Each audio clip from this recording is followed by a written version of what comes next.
1. Listen closely, for this moment is not by accident.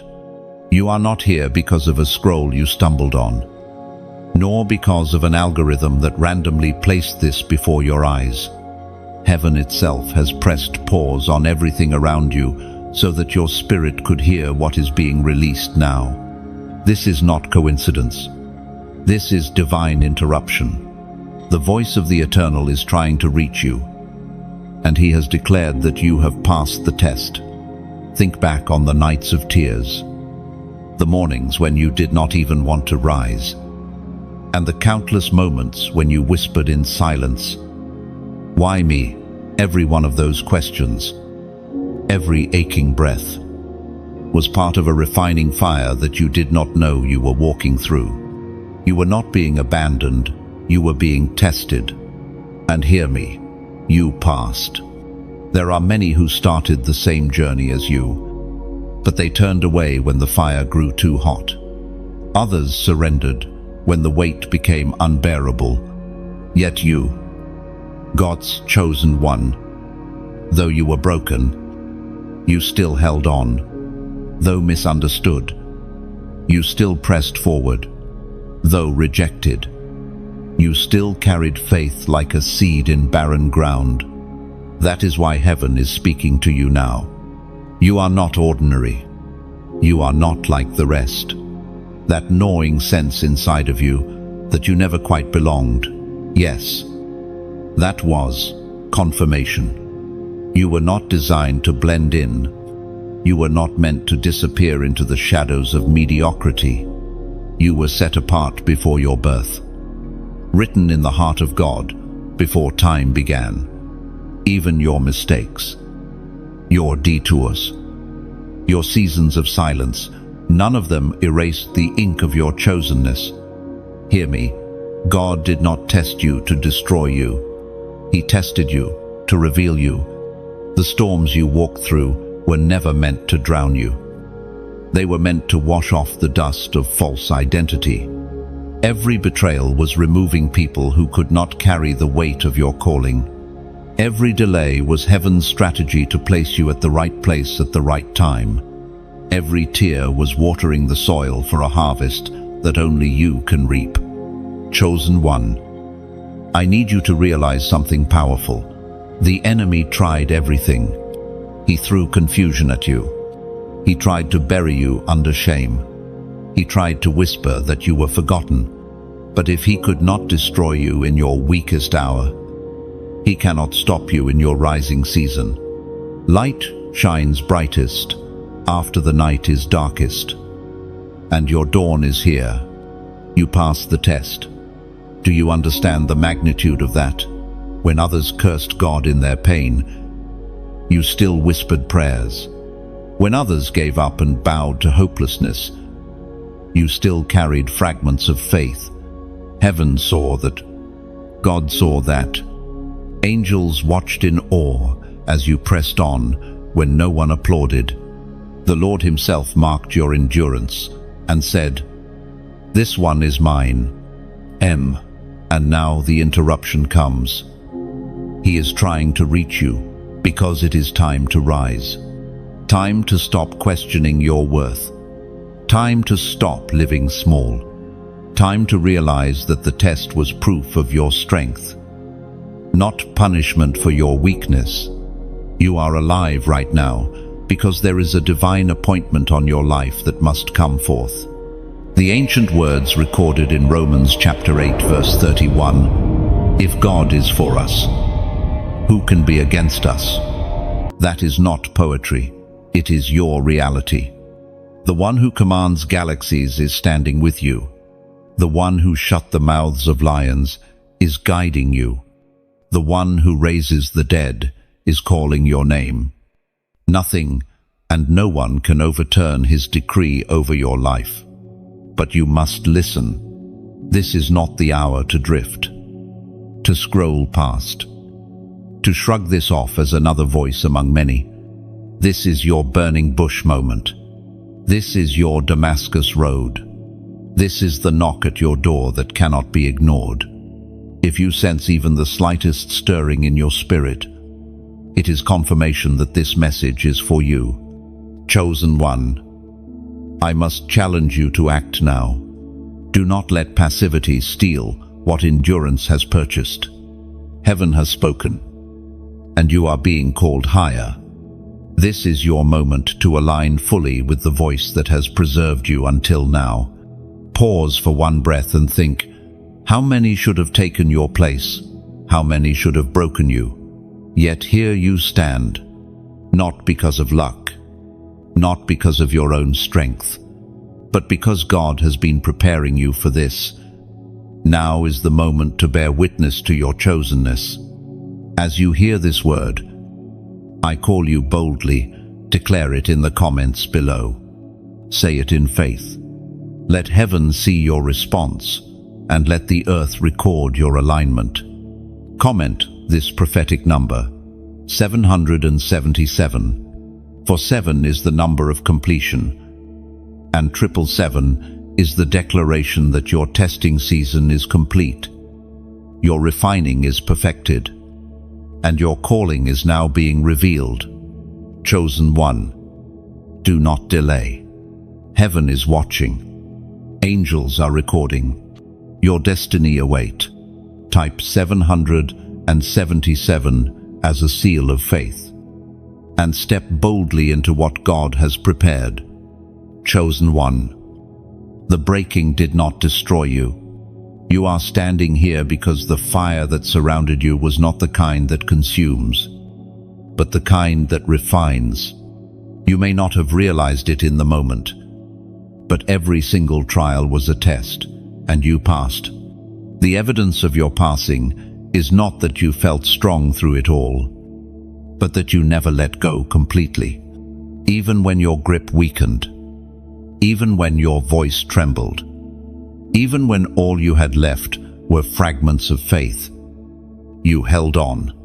You survived nights where shadows felt heavier than air. You walked through days when silence pressed on you like a crushing weight. You endured rejection from people you trusted, betrayal from those you opened your heart to, and mockery from those who never saw your worth. Each of those moments was a hammer strike, testing the strength of the vessel, and though cracked, you did not shatter. Though pressed, you were not crushed. You endured. Many never come out of such breaking. Some drown in bitterness. Others lose themselves in addictions, distractions, or numbness. But you, God's chosen one, you endured. That endurance is proof of your destiny. If you were not meant to rise, you would have been buried long ago. If you were not meant to carry the weight of glory, you would have been crushed under the pressure of pain. Do not think lightly of what you have overcome. There are those who looked at your life and thought you would not make it. There are voices that whispered, "They are finished." Even the enemy celebrated when you stumbled, believing it was your end. But each time you fell, you rose again. Each time you broke, you found a way to breathe once more. That resilience is not natural, it is divine. It is proof that you were never walking alone. What you endured was not meaningless suffering. It was a refining furnace. Every tear watered the soil of your future harvest. Every scar carved depth into your soul, so that compassion and wisdom could one day flow out of you. Every rejection separated you from those who could not carry your destiny. Every delay stretched you, forged patience, and cultivated strength that would outlast storms. Chosen one, you may look at your scars and think they are reminders of shame or failure, but they are not. They are proof you were tested and survived. Proof that you walked through fire and came out alive. Proof that what should have broken you completely could not keep you down. You carry the evidence of endurance. Remember this truth: the breaking was never punishment. It was preparation. Like a soldier is drilled again and again, until every reflex becomes second nature. You were trained in hidden places. Like gold is heated until impurities rise to the surface. Your breaking brought out what could not go into your destiny. You survived so that you could step into what is next with strength that has already been tested. You may ask, why me? Why did I have to go through all this? The answer is not because you were weaker, nor because you were forgotten, but because you were chosen. Those who carry greater assignments often endure greater trials. The depth of your breaking is a measure of the height of your calling. Heaven has invested much in you, and the price you paid in tears and silence was part of that investment. Do you see it now? What you thought was abandonment was God's trust. He trusted you to walk through storms others would have drowned in. He trusted you to endure pain that would have broken others. He trusted you to stand under weight that others could not bear. Why? Because he knew the strength he placed in you. He knew you would rise. Chosen one. Lift your eyes. Your survival is not the end, it is the beginning. You did not walk through breaking just to remain broken. You endured so that you could now walk in authority. You endured so that your voice would carry power when you speak. You endured so that when you stand in rooms, people will sense the depth of someone who has been through fire and still carries light. And know this, heaven did not miss one moment of your breaking. Not one tear escaped notice. Not one silent prayer went unheard. Not one groan of your heart was forgotten. The Lord has kept a record, and that record has become a testimony that will speak louder than any accusation of the enemy. The Spirit spoke through the prophet Jeremiah chapter 29 verse 11. For I know the plans I have for you, plans to prosper, not harm, plans to give hope and a future. This word is not abstract, it is for you. You endured the breaking, and now you are standing at the edge of the plans written for you. Hope is not far, it is at your doorstep. The future is not empty, it is prepared. Prosperity is not a dream, it is a promise. So let your heart breathe again. Let your shoulders release the tension they have carried for years. Let your spirit know peace. You passed the test, and you are stepping into the reward of endurance. Never again see yourself as broken beyond repair. Never again see yourself as one who barely survived. No, see yourself as chosen, refined, tested, and proven. You are the evidence that storms do not last forever, that pain can birth strength, that breaking can produce beauty. Chosen one. The time of your testing is complete. The time of your revealing has begun. Walk boldly. Carry your scars as badges of victory. Let your endurance be the proof of your calling. The breaking did not destroy you, it proved you were unbreakable. Chosen one. Heaven's scrolls carry secrets written long before you were born. And today, one of them is being unveiled.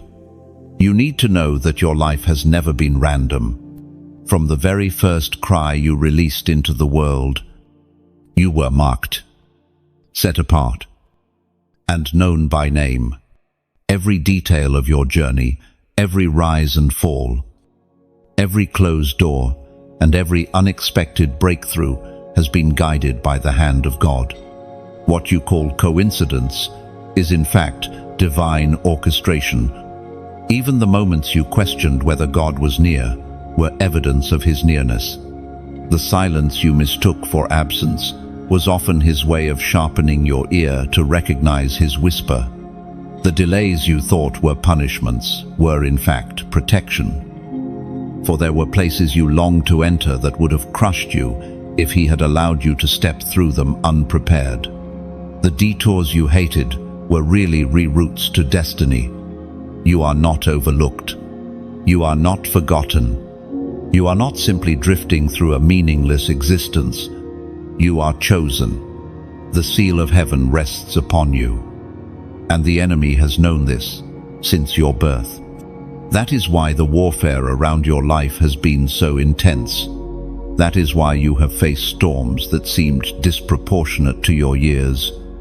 It is because darkness identified your light early and tried to extinguish it. But the fact you are still here is the proof that your purpose cannot be cancelled. Do you realize how powerful this is? God has whispered your name in heavenly courts. He has declared over you things that you have not yet even dreamed. He has hidden treasures within you that will only be revealed as you step deeper into obedience. That deep longing in your soul, that restlessness you carry when you try to settle for less, this is the echo of heaven, reminding you that you were designed for more. You are the one who sees visions in your spirit, even when no one believes you. You are the one who feels things in your heart that others dismiss as imagination. You are the one who has wrestled with the weight of being different, never quite fitting in, always carrying something inside that sets you apart. That is not rejection, it is divine identification. We are reminded through the writings of David in the Psalms chapter 139 verse 16. Your eyes saw my unformed body. All the days ordained for me were written in your book before one of them came to be. Do you understand the depth of this? Before you even drew breath, your story was recorded. Before you took your first step, every path was mapped. Before you spoke your first word, heaven already knew the destiny that your voice would carry. You are not stumbling into your purpose. You are walking into a script that has already been authored by the one who cannot fail. And yet, there is a moment when revelation must meet response. You cannot only hear these words, you must act. Heaven looks for agreement on earth. The angels record not only what you endure, but also how you respond when heaven speaks. That is why, right now, I ask you to do something prophetic. Write these simple words. I hear you. And do not dismiss this as a meaningless gesture. When you type, I hear you, you are doing more than placing letters on a screen. You are declaring to heaven that your ears are open. You are announcing to the enemy that you recognize the voice of God. You are confirming to your own soul that you are not deaf to destiny. This is an act of alignment. A way of saying, I will not ignore the call. I choose to acknowledge it. Think of how powerful that is. For years you wondered if God still spoke. Now you realize He is speaking directly to you. Right here, right now. Your response seals that moment. It is like raising your hand in the crowd and saying, Here I am, Lord. It is like Samuel saying, Speak, for your servant is listening. It is your way of breaking the cycle of doubt and confirming that you are ready for what comes next. Chosen one. Pause and feel this. Heaven is leaning toward you. Angels are standing. Watch, waiting to record your response. The spirit that has pursued you through years of silence is knocking at your heart again. Do not let this pass you by. Declare it. Write it. I hear you. You may think it is small, but prophetic acts often look small in the moment. Noah building an ark seemed foolish until the rain came. Moses, stretching out a staff over water, looked weak until the sea split. David, slinging a stone, looked insignificant until the giant fell. Your declaration may look simply, but in the spiritual realm it is thunder. And as you do this, remember, you are not just hearing words. You are responding to a calling that has eternal weight. The Lord has written you into His story. And every time you say yes, the script moves forward. Every time you align, the pages turn. Every time you obey, the story unfolds. You are not forgotten. You are not random. You are chosen, written, marked, and called. This is why the test came. This is why the storm was so fierce. This is why the breaking was necessary.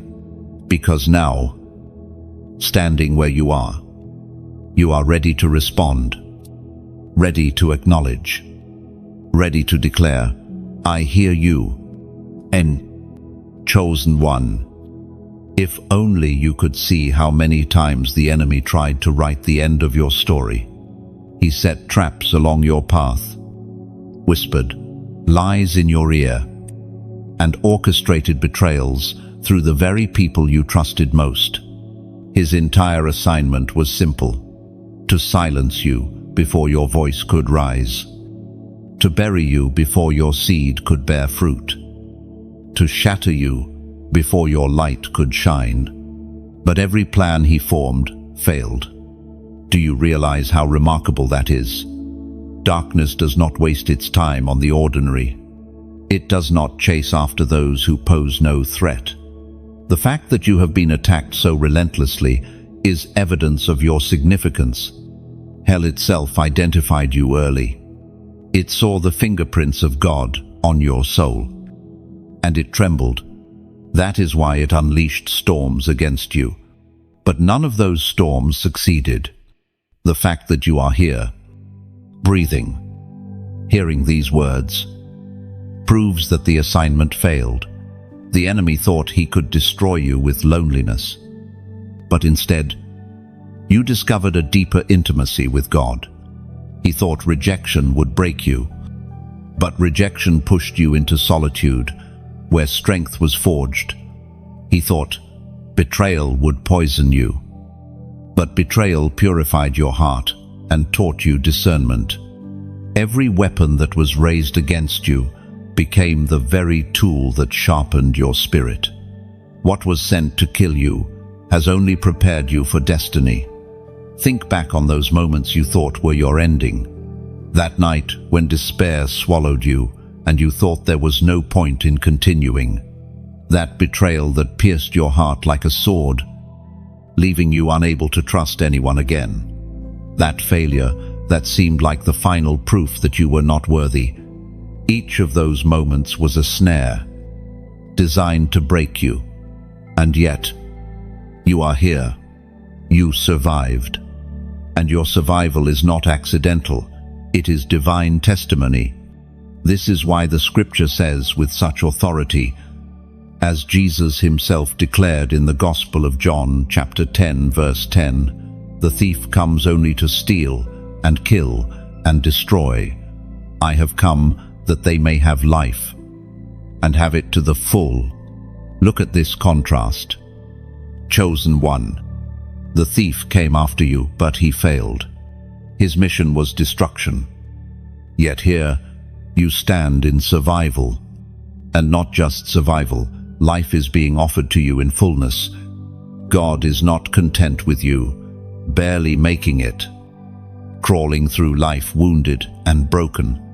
No, the intention of heaven is that you rise, walk in abundance, and carry life that overflows. The enemy underestimated the power of your destiny. He assumed that pain would blind you, but pain sharpened your vision. He thought heartbreak would harden you, but heartbreak made your compassion deeper. He assumed failure would silence you, but failure gave you wisdom that your future victories will rest upon. Everything meant for evil has been inverted, turned, redeemed into preparation. Chosen one. Reflect on this. The very fact you are reading these words is a miracle. Do you know how many times the enemy tried to prevent this moment? Distractions that nearly kept you away. Discouragement that tried to make you give up, inner battles that tried to silence you. Yet none of them succeeded, because destiny has an anchor, and that anchor is stronger than storms. Now, your presence is not just survival, it is resistance. Every breath you take declares that the thief has failed. Every step you walk forward testifies that destruction did not win. Every choice to keep moving is a sword in the spirit, cutting through the lies of darkness. Your endurance is a living sermon that the plans of hell cannot prosper against the chosen of God. And understand this, you are not only surviving for yourself. The light you carry terrifies the enemy because it is not only for your path, it is meant to ignite others. When you rise, others see hope. When you stand, others are strengthened. When you endure, others believe they too can endure. You are a torchbearer. And that is why the assignment against you was so fierce. But the fiercer the attack, the greater the revelation of your chosenness. Hell has already confirmed by its resistance what heaven decreed by its promise. You are chosen. The scars you carry are not signs of weakness. They are evidence that you could not be defeated. The enemy's assignment failed. And in that failure, your identity as a chosen one has been revealed. Chosen one. I urge you to shift your perspective. No longer see your struggles as proof of abandonment. See them as proof of your calling. No longer view your pain as evidence of failure. See it as evidence that your light threatened darkness. No longer believe the lie that you barely made it. Understand the truth. You were preserved, protected, and carried for such a time as this. Your life is testimony. You are the living evidence that the thief does not win. You are the proof that when God has marked someone, no plan of the enemy can cancel their destiny. You are the witness that survival is not luck, it is divine intervention. So stand tall in this. The assignment failed. The enemy tried, but he could not stop you. He raged, but his fury only revealed the greatness of what you carry. His weapons were formed, but they did not prosper. You are living proof that the word of God cannot be overturned, that destiny cannot be erased, and that chosenness cannot be stripped away. Chosen one. The war against you was fierce because the calling upon you is fierce. The attacks were heavy because the glory you are meant to carry is heavy. But the enemy has failed. And now the story shifts. From surviving to thriving. From enduring to rising. From being broken to becoming unbreakable. The thief came, but life remains. Darkness tried, but light still shines. Hell plotted, but heaven prevailed. And you, God's chosen one, are the evidence of it all. Chosen one. Imagine standing at the edge of a mountain path. Before you, a crown glimmers with a light you have never seen before. A light that does not fade and cannot be stolen. This crown is not made of gold that tarnishes, nor jewels that can be lost. It is a crown of authority, of destiny, of victory, prepared only for those who endure. And hear me, you are one of them. The crown is waiting for you. But here is the mystery. Crowns are not placed on the heads of those who refuse the journey. They are given to those who climb, who endure the sweat, the blisters, the aching lungs, and still keep walking. You have climbed, you have endured, and you have survived what others could not. That is why you are being called now, not to stop at the ridge, not to turn back, but to step forward into the fullness of what has been promised. The crown does not only symbolize reward, It symbolizes responsibility. To wear it is to carry weight, to shine in a way that others will see, to lead even when your knees tremble. This is why your battles have been so fierce, because heaven never prepares empty crowns. Each scar you carry has shaped the space where the crown will rest. Each hardship has molded the strength required to lift its weight. You are being prepared, not for survival, but for reigning. The voice of God thundered in the book of James, chapter 1, verse 12.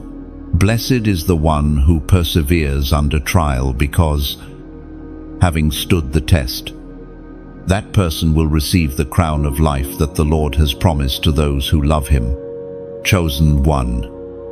Let this sink deep into your spirit. Your perseverance was not wasted. Your tears were not wasted. Your sleepless nights were not wasted. Each one was building toward this crown. And unlike earthly crowns that fade with time, this one carries eternal glory. Now, let us speak plainly from the heart. When a crown is given, it is not for selfishness. A king or queen wears it not only for themselves, but for their people. In the same way, your crown is connected to the lives of others. Your light will ignite other flames. Your testimony will break other chains. Your words will lift other weary souls. And this is why I invite you, with a sincere heart, to walk in partnership with this mission. If these words have touched you, if this message resonates in your spirit, then consider supporting, not as an obligation, not as a price for hearing the truth, but as a way of planting seeds into the very soil that has fed you. Think of it like this: when a tree gives you shade, you water its roots, not because the tree demanded it, but because you want the shade to remain for others. In the same way, when a well gives you water, you don't pay for the water you contribute, to keep the well from running dry, so that others thirsty like you can drink too. That is what donating is. It is not payment. It is planting. It is not a requirement. It is an act of love, of gratitude, of vision. You see, when you give, you are not giving to a person, you are giving to a purpose. You are saying, I believe this light should shine for others the way it has shone for me. It is a voluntary act of faith, never forced, never pressured. The crown of destiny cannot be bought with coins. It is a gift of endurance. But your seed, your contribution, becomes part of the story of how this message reaches others who need it just as you once did. So, if you feel stirred, if your heart whispers that this is right, then support in the way you can. And if you cannot, do not feel less. You are still chosen, still loved, still crowned. This invitation is never about pressure, it is about partnership. Beloved, chosen one. Let us also remember to walk together in unity. If this message resonates, share it. You never know whose midnight moment might be broken by these words. A share is not just a click, it is a torch passed to someone stumbling in the dark. A like is more than a button, it is a small amen. A whisper that says, I believe this too. A subscription is not just following, it is choosing to remain close to the fire. So, you are not wondering when the next word comes. And when it comes to donation, think of it as placing a stone on the altar, not demanded, not taxed, but freely given. In ancient days, altars were built stone by stone, each one representing someone's sacrifice, someone's gratitude, someone's faith. In the same way, every gift builds something greater than us, an altar of light where others will find hope. If you have little, do not be ashamed. The smallest seed still grows into a tree. The widow's coin still echoed louder in heaven than the rich man's abundance.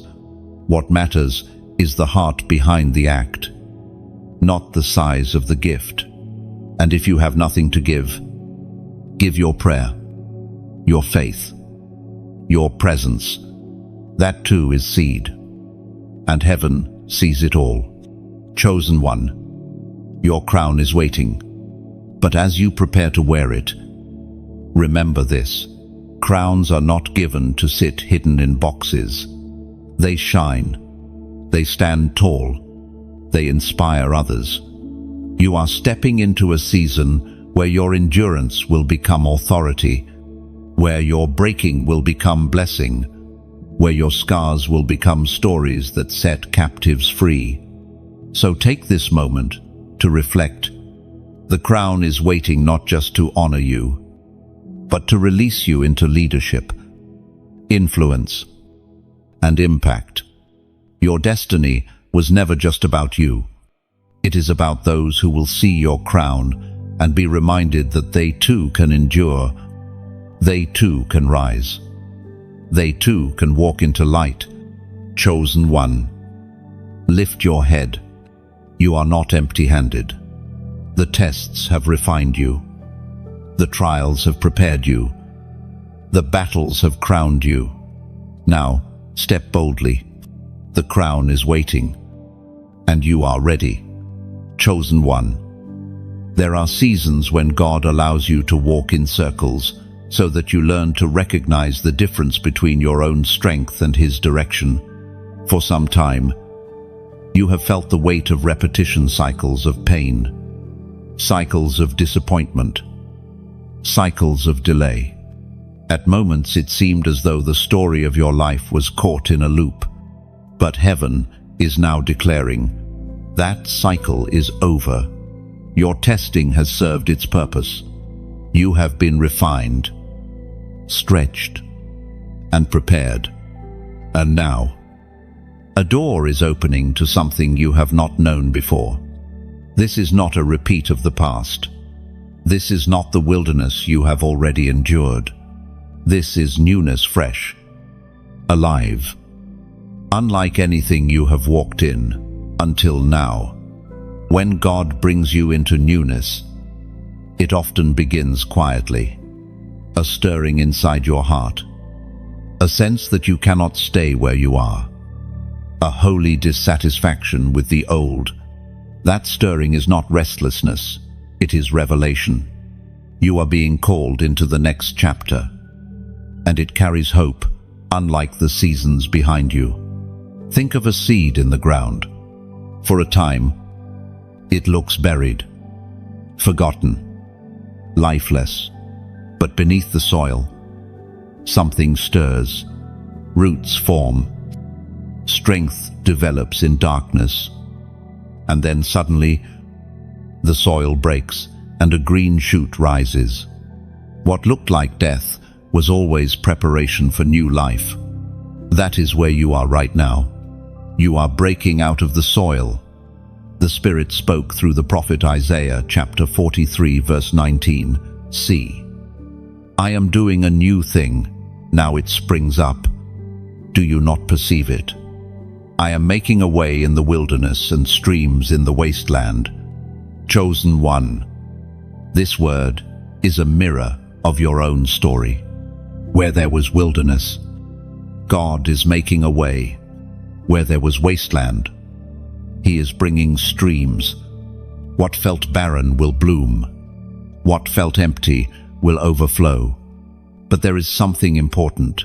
When heaven does a new thing, it requires agreement on earth. You cannot step into the new with the same posture of the old.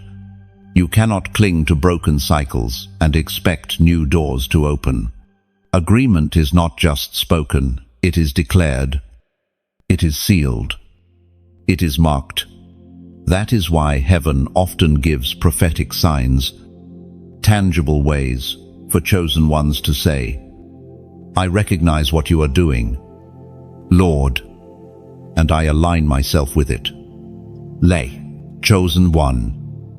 Imagine a traveler reaching a crossroads. One road is familiar, worn down by years of walking in circles. The other is fresh, barely visible, marked by divine fingerprints. To step onto the new path requires courage. But courage is nothing more than faith choosing movement. Heaven's signs are not heavy burdens. They are gentle nudges, reminders that God is not finished with you. When you see them, you are not being asked to strive harder, only to acknowledge His hand guiding you. Recognition is not effort. It is agreement with what already exists in heaven. And agreement transforms atmosphere. When you declare your yes, chain, loosen, doors open, and what was closed begins to flow again. It is not about magic. It is about alignment. The moment you step into harmony with God's rhythm, the wilderness turns into a garden, and barrenness gives way to abundance. Now, at this moment, you are invited into such an act, not to earn God's favor, you already carry it. Not to prove your worth, you are already chosen, but to respond, to mark the shift in your spirit with a prophetic declaration that says, I am stepping out of the old, I am walking into the new. Over. This declaration takes form in a number, one that carries the weight of resurrection and new beginnings. The old cycle is complete. The old wilderness is finished. And today, your soul is being called to recognize and declare this new dawn. Chosen one. Understand the depth of this number. 8 is the number beyond completion. 7 represents a finished work. But 8 declares a fresh start. It is the dawn after the night, the resurrection after the grave, the river after the drought. When God gave Noah and his family a new world after the flood, 8 people stepped out of the ark. When Israel began anew, after wandering, they entered covenant on the 8th day. The cycle of old things closes at 7. But life begins anew at 8, and when it is tripled, the meaning becomes undeniable. Not just one door opening, but 3 doors, not just a small beginning, but a complete renewal, not just personal change, but a generational shift. It speaks of resurrection, power of Jesus himself, whose name in the original language carries the numeric value of 888. Do you see it? This number does not point to chance, it points to Christ, the one who breaks cycles and ushers in eternal newness. To declare this number is to say, I choose life over death. I choose the new over the old. I choose Christ over every chain that tried to hold me down. It is not superstition, it is alignment. It is you agreeing with heaven's calendar that says, the old season is closed, and my new chapter begins. So, chosen one, if you sense this in your spirit, seal it, mark it in faith. Let heaven see your agreement, and let the earth bear record of your obedience. Declare it in the comments, 888. And as you do, let it be more than numbers. Let it be your prophetic step into new life. Chosen one. Sometimes the greatest training does not happen in classrooms or pulpits, but in the quiet places where no one is watching. It is in the waiting rooms of life, in the closed doors, in the rejected opportunities, in the silent tears. That is where God has done His deepest work in you. Every delay, every rejection, every heartbreak was not wasted time. It was curriculum. You were not being punished. You were being trained. When soldiers are trained, they are not placed in comfort. They are taken to harsh grounds, taught to endure exhaustion, sharpened by struggle. Why? Because in real battle, comfort will not protect them. In the same way, your hidden training ground has been hardship. Rejection became your sparring partner. Delay became your endurance test. Heartbreak became your forge. What seemed like cruelty was divine preparation. You may have wondered, why did this door close when I prayed so hard for it? But what if that closed door was not rejection, it was redirection? What if what you thought was the end was actually the beginning of something greater? You were not being denied. You were being prepared. Every no was God's way of saying, not this, not yet, not here. Every delay was God whispering, strengthen your roots before your branches spread. Every heartbreak was His way of ensuring that when you love again, you will love with wisdom, not naivety. None of it was wasted. Think of Joseph, betrayed by brothers, sold into slavery, thrown into prison. From the outside, it looked like tragedy, but each step was training. Slavery taught him management. Prison taught him patience. Betrayal taught him discernment. And when the palace door finally opened, he was not just another man, he was prepared to rule. Chosen one. Your story carries the same blueprint. What you thought was breaking you was building you. That job you lost taught you reliance. That relationship that ended taught you discernment.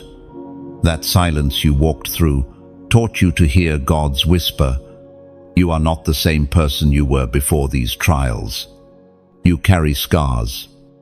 Yes, but those scars are not evidence of weakness. They are proof of training.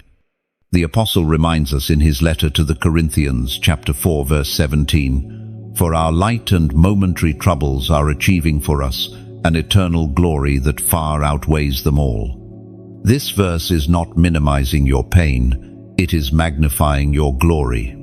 What you endured is temporary compared to what you are being prepared for.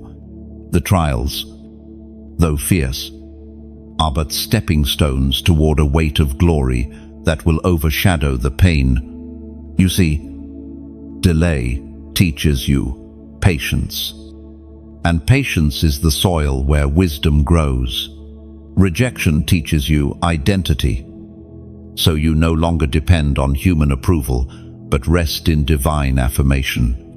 Heartbreak teaches you compassion, so when you see others in pain, you can truly minister from a place of empathy, not theory. Every hidden training season has been sharpening your vision. You now recognize patterns you once missed. You discern motives more quickly. You see the unseen more clearly. The blindfold has been lifted, and that is not an accident. It is the fruit of your hidden training. Chosen one. It is easy to admire the crown on someone's head without realizing the weight of the training they carried in silence. It is easy to envy the visible fruit without understanding the invisible roots. Do not despise your roots. They grew in darkness. Yes, but without them, no fruit could endure. Some of the greatest lessons you have learned came not from success, but from struggle. You know the sting of loneliness, and that has taught you the value of true presence. You know the ache of rejection, and that has made you sensitive to the ones who feel unseen. You know the weight of delay, and that has forged in you a steady strength. All of it, every ounce, is training.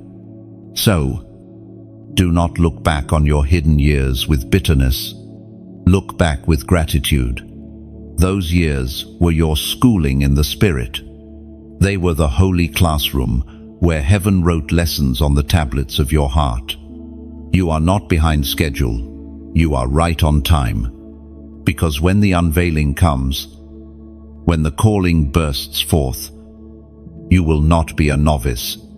You will be seasoned, sharpened, ready. Think of a bow and arrow. The longer the arrow is pulled back, the farther it will fly. Your delays were not signs of weakness. They were God pulling you back, stretching you, preparing to release you. And when He lets go, your impact will be far greater than if you had been released early. Chosen one, lift your head. The training ground is not wasted ground. The rejection, the delay, the heartbreak, they were your anointing oil. Every moment in hiding has been sanctified into preparation. When your time comes, you will not need to scramble for strength. The strength is already in you, forged through years of unseen battles. Do not despise the hidden season.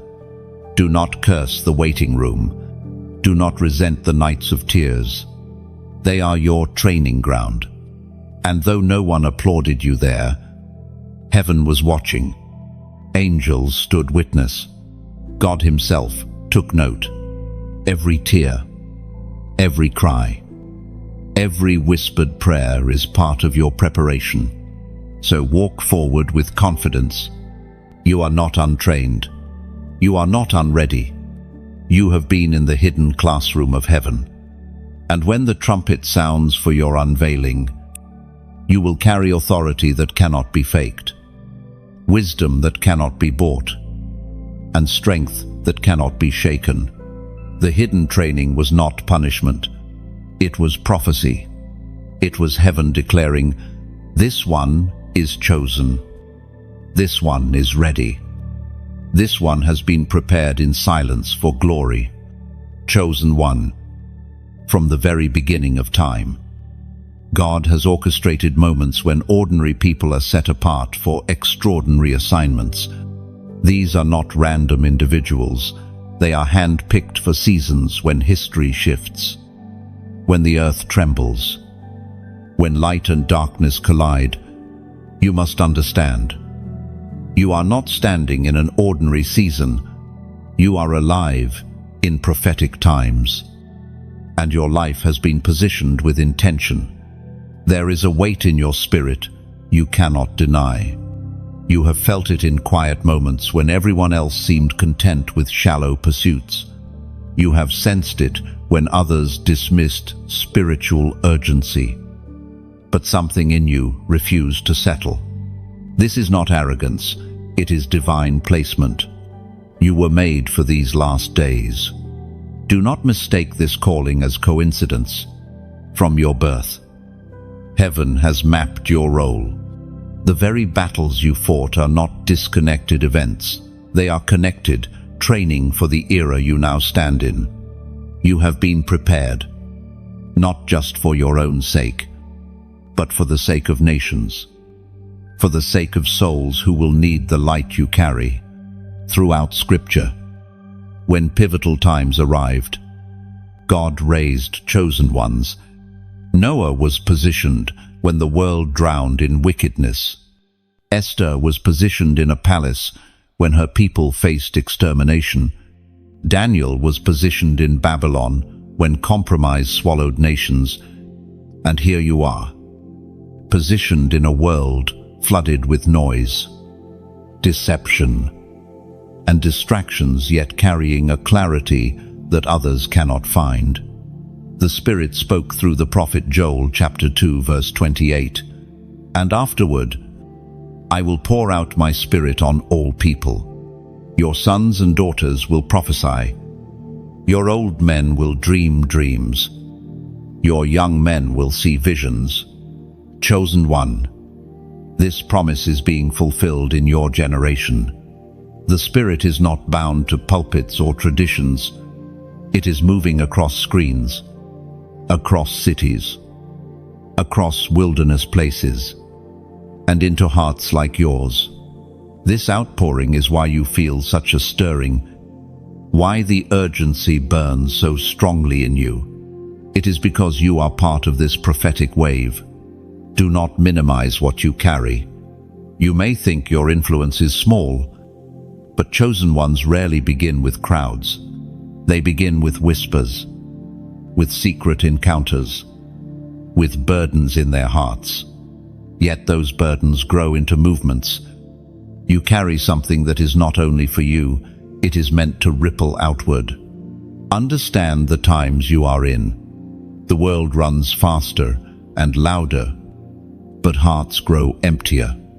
Deception multiplies, but truth grows rarer. Darkness shouts, but light shines brighter. And in this climate, your presence is not incidental, it is intentional. You are here because heaven wanted light planted in this very hour. Chosen one. The dreams you've had, the visions you've seen, the words that have stirred in you, they are not random flashes of imagination. They are prophetic imprints. They are seeds of heaven planted in your spirit, awaiting their appointed time. And many of those seeds are beginning to break the soil now. Do not be surprised if you feel the burden of intercession more heavily. Do not be surprised if you wake with visions you cannot explain. Do not be surprised if conversations feel weightier than they should. These are signs you are stepping into your prophetic assignment. The Spirit is sharpening you, tuning you, positioning you for battles and victories you cannot yet see. This does not mean you will always feel ready. Chosen ones rarely do. Moses argued with God about his voice. Jeremiah thought he was too young. Gideon thought he was too weak. Yet heaven does not select based on what you think of yourself. It selects based on what he has already placed inside you. And he has already marked you for this time. Your endurance was not simply about personal survival. It was rehearsal for prophetic times. When storms come, your endurance will steady others. When fear rises, your faith will calm hearts. When deception spreads, your discernment will cut through the lies.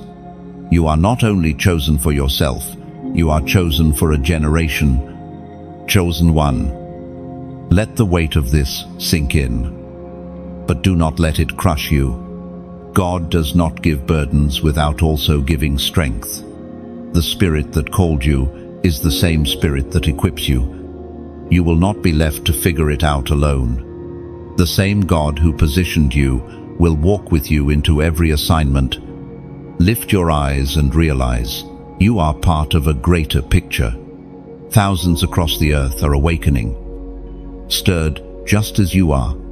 You are not alone in this prophetic hour, but you must also embrace your part. Your yes matters. Your obedience matters. Your voice matters. The times are urgent, and you are positioned by design. When others sleep, you remain awake. When others settle, you feel the holy discontent. That discontent is not a curse. It is a call. Do not resist it. Embrace it, because the same God who stirred Noah, Esther, Daniel, and countless others is stirring you. Chosen one. Let courage rise in your heart. The prophetic times demand boldness, not fear. They demand clarity, not compromise. And heaven has placed both courage and clarity within you. You are not a spectator of these days, you are a participant, an instrument, a vessel chosen for impact. So stand firm. The world may swirl in chaos, but you are anchored. Nations may tremble, but your feet are steady. Darkness may rage, but your light cannot be extinguished. You are chosen for such a time as this, and heaven has already prepared the way. The prophetic days are not coming, they are here. And you, beloved chosen one, are part of the answer. Heaven has already released. Chosen one, think back to those moments when silence filled your room. The clock ticked. The world seemed asleep. And you wondered if God still heard you. You prayed, but heaven seemed shut. You cried, but no answer came. In those moments, you may have believed you were abandoned. But the truth is far deeper. God was training your ears to recognize his whisper. You see, many hear noise, but only the chosen learn to hear the whisper of God. He does not always thunder. He often speaks in gentle currents, in small nudges, in subtle signs. And though you once begged for him to shout, you now realize that learning to hear his whisper has made your spirit sensitive in a way few others experience. There were times you nearly missed his voice. You thought the closed door was random, but it was his protection. You thought the delay was meaningless, but it was his direction.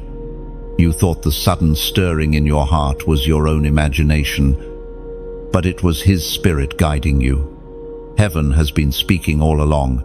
You simply needed time to recognize it. Think of Elijah on the mountain. The wind tore through. The earthquake shook the ground.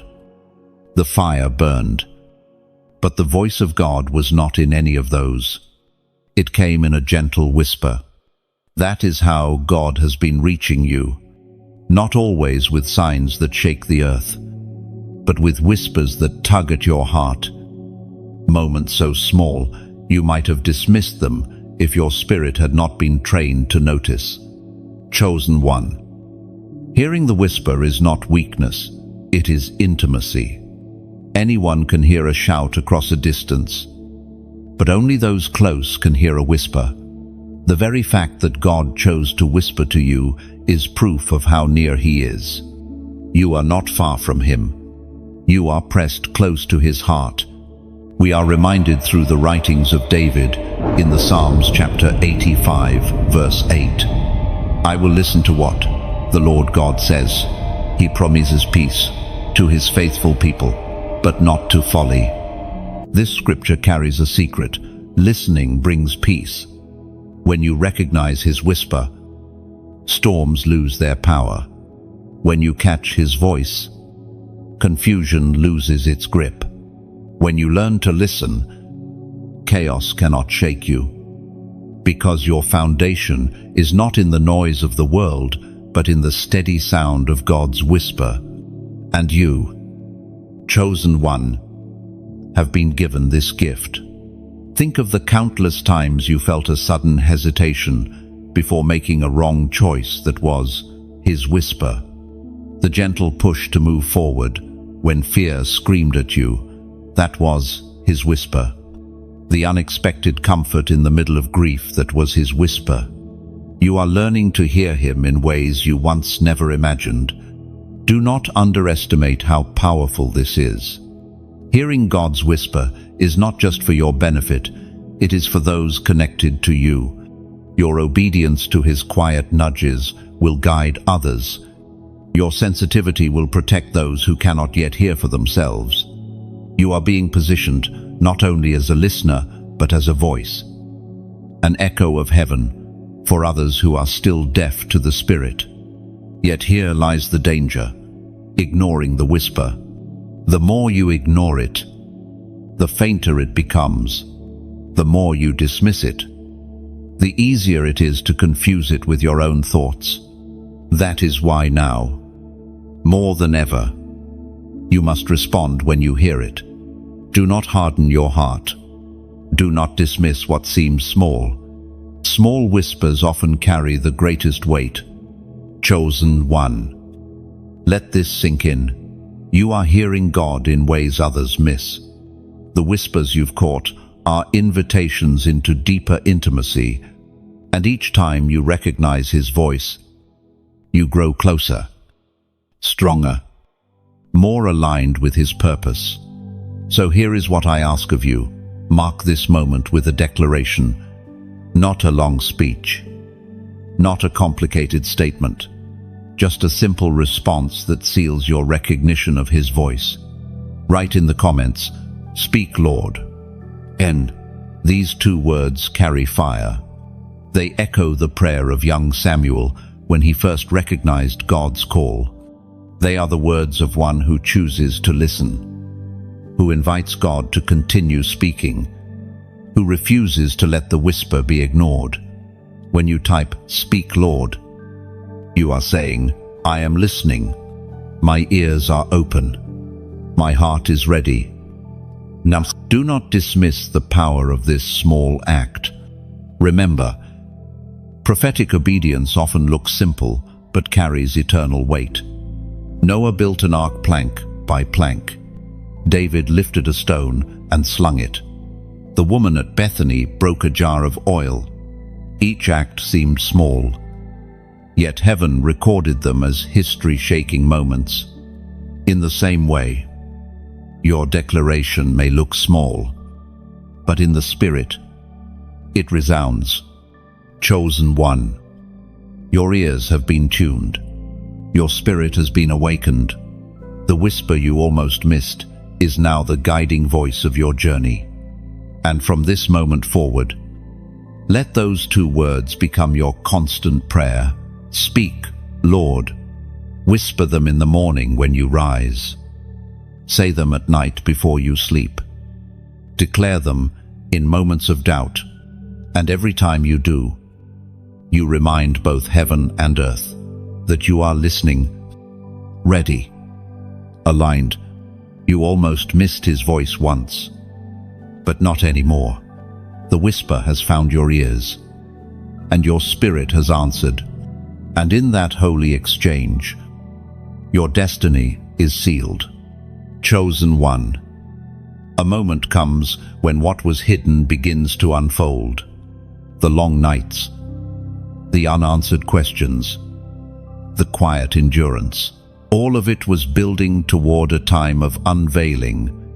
That time is now. The destiny written over your life is no longer waiting in silence.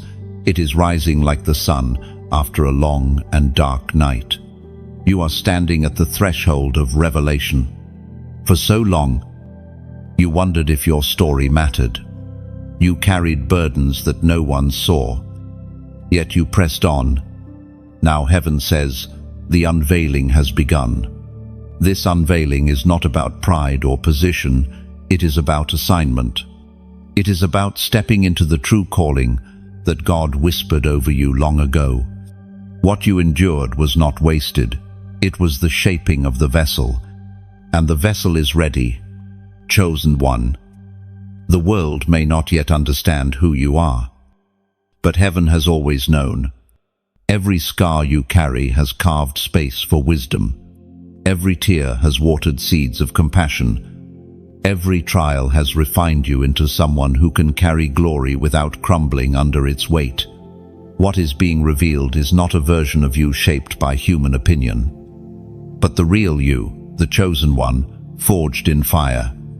The ancient words recorded in Matthew chapter 5, verse 14. You are the light of the world. A town built on a hill cannot be hidden. This unveiling is about light. You were never meant to stay in shadows. You were never meant to remain invisible. God has set you apart to shine. Not so people see you, but so they see Him through you. A light cannot be hidden under a bowl. A city on a hill cannot blend into the background. In the same way, your unveiling is unavoidable. It is divine design. And yet, light does not shine for itself. A candle burns so others may see. Your unveiling is not selfish, it is service. The wisdom you've gained, the faith you've preserved, the fire in your spirit, all of these are not just for you. They are for those who will walk into your light and find direction, hope, and healing. This is why your endurance mattered so much. Had you quit, the light would not be ready. But you endured. And now, that endurance becomes testimony, and your testimony becomes light for others. Beloved, chosen one, as you step into this unveiling, I ask you from my heart, let us walk this journey together. If this message has spoken to you, if you feel the resonance in your spirit, then stay close to the fire. Like this message, share it so others may find it, and subscribe so you will not miss the next word that heaven releases. These simple acts are not just digital gestures, they are ways of standing in unity, ways of keeping the flame alive. And there is something deeper, something more personal, I want to say. Messages like these do not flow in isolation. They take time, energy, and the unseen effort of building an altar where God's word can be released to His chosen ones. If you feel stirred, if you sense that this is fertile ground, I invite you to sow into it, not as a requirement, not as a condition, but as an act of love and faith. Think of it like planting a seed. When you eat from a tree that nourishes you, watering its roots is not obligation, it is gratitude. When you drink from a well that refreshes you, helping to keep it flowing is not pressure, it is participation. In the same way, giving here is not payment, it is partnership. It is you saying, I want this light to reach more hearts.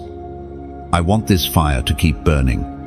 No, and let me be clear, your crown, your chosenness, your destiny, they do not depend on donations. They depend only on your endurance and your yes to God.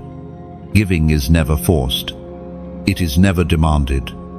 It is simply an opportunity for those who feel it in their hearts to join hands in carrying this mission forward, whether it is small or great.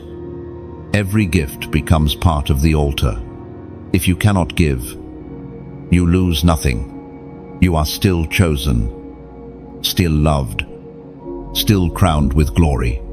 Your prayers, your presence, your faith, these are gifts too, and heaven counts them. But if you can give, if your heart is moved, then let it be a free, joyful act. Let it be seed, not burden. Chosen one, your unveiling is here. And when light shines, it draws others. There will be people who walk into your life simply because they saw the glow of God on you. There will be hearts changed because your endurance proved that darkness cannot win.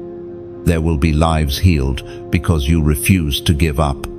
Your unveiling is not just personal, it is generational. Do not shy away from it. Do not hide your light because of fear. You are being revealed not to be worshipped, but to be a vessel.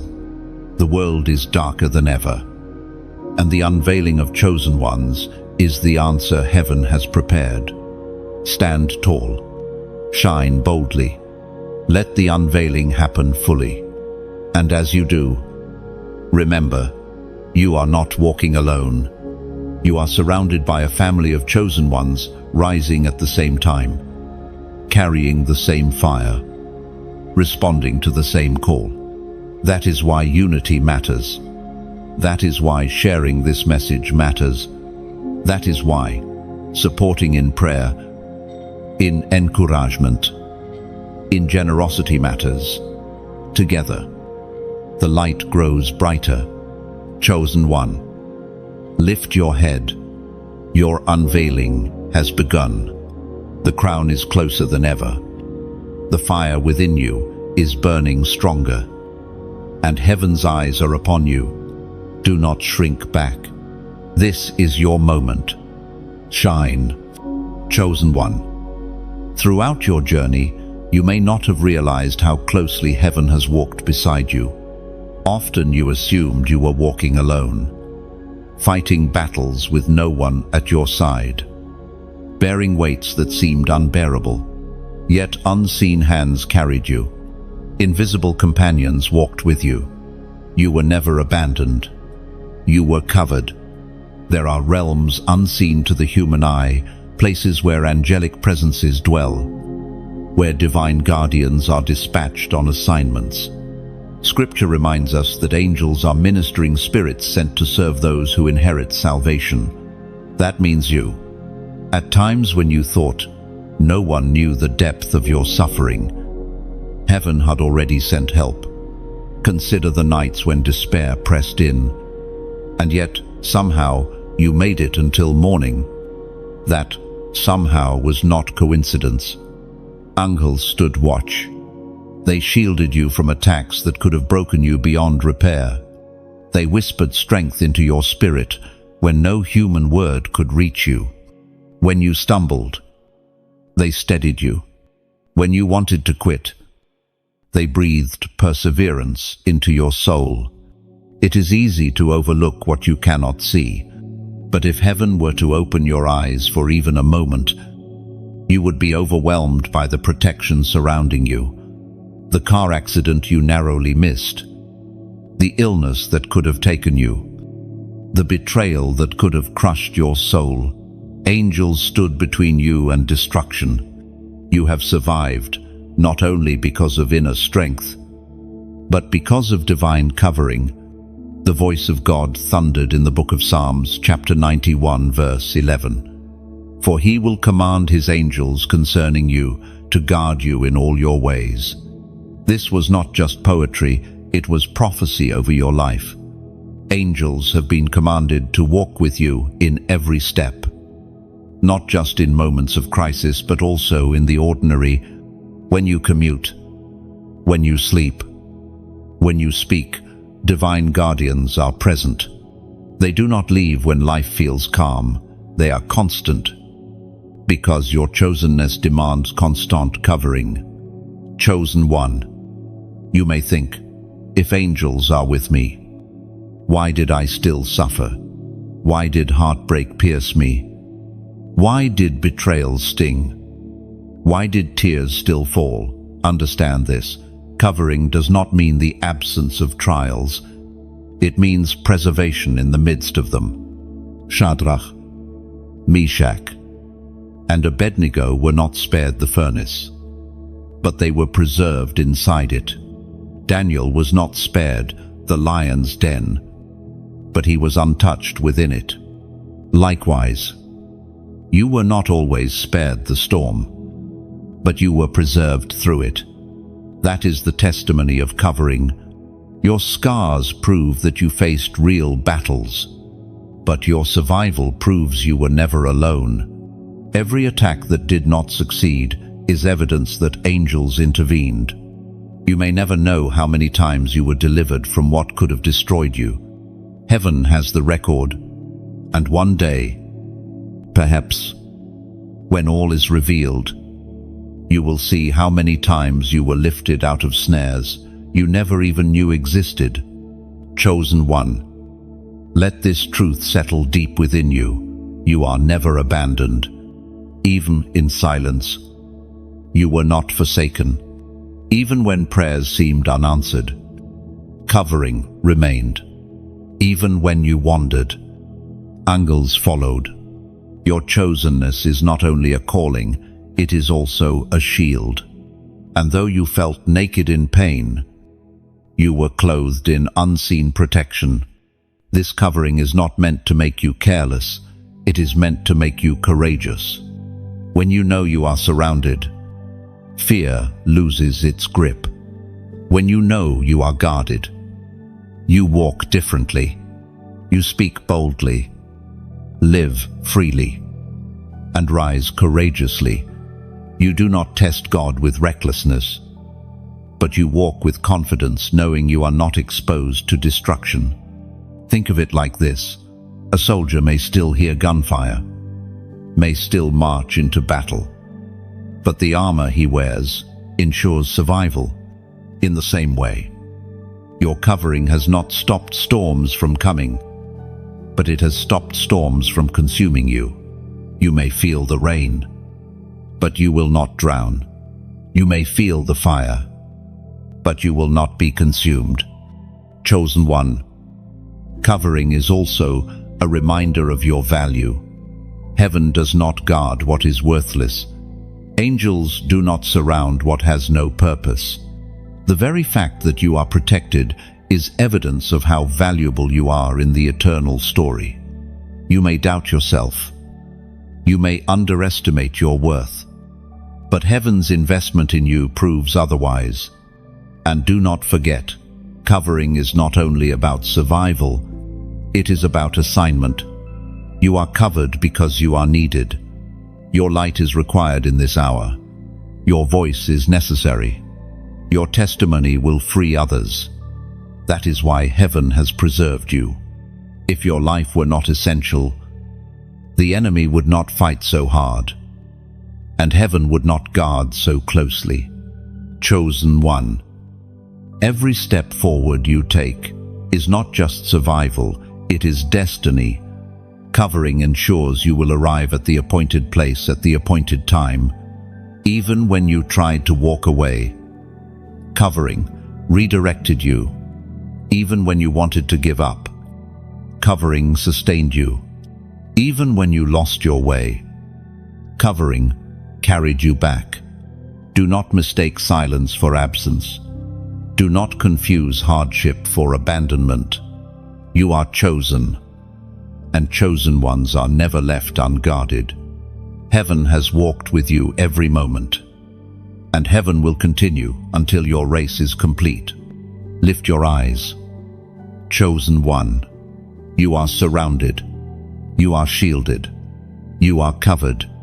Let this knowledge quiet your fears and strengthen your resolve. You were never abandoned, not for a single breath. And because of that, your steps forward will not be in fear, but in boldness, covered, called, and chosen. Chosen one. Hear this clearly. Everything you have endured until now has not been wasted. The disappointments, the delays, the heartbreaks, they were not signs of abandonment, but steps in a divine process. God has been preparing your life as a builder, prepares the ground before laying a cornerstone. The unstable soil had to be removed. The shallow places had to be cleared, because what is about to rise in your life cannot stand on weak foundations. You wondered why things you depended on collapsed so suddenly. Relationships that felt unshakable fell apart. Opportunities you thought were secure slipped through your fingers. Dreams you held tightly shattered in your hands. And yet, though it all broke around you, you did not collapse with it. Why? Because there was a greater foundation waiting beneath your feet. When a tree grows, the roots go down before the branches go up. That has been your hidden season roots, digging deeper in the unseen. You did not see progress on the surface, but underground. Strength was being formed. You were not failing. You were being anchored.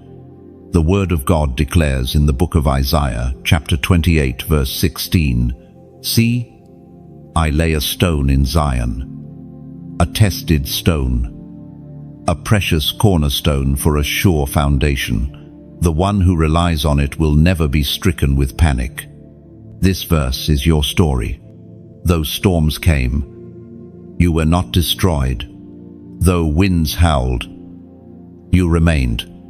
Though fear tried to overwhelm you, panic did not consume you. Why? Because your life is being built on Christ. The tested stone, the unshakable foundation.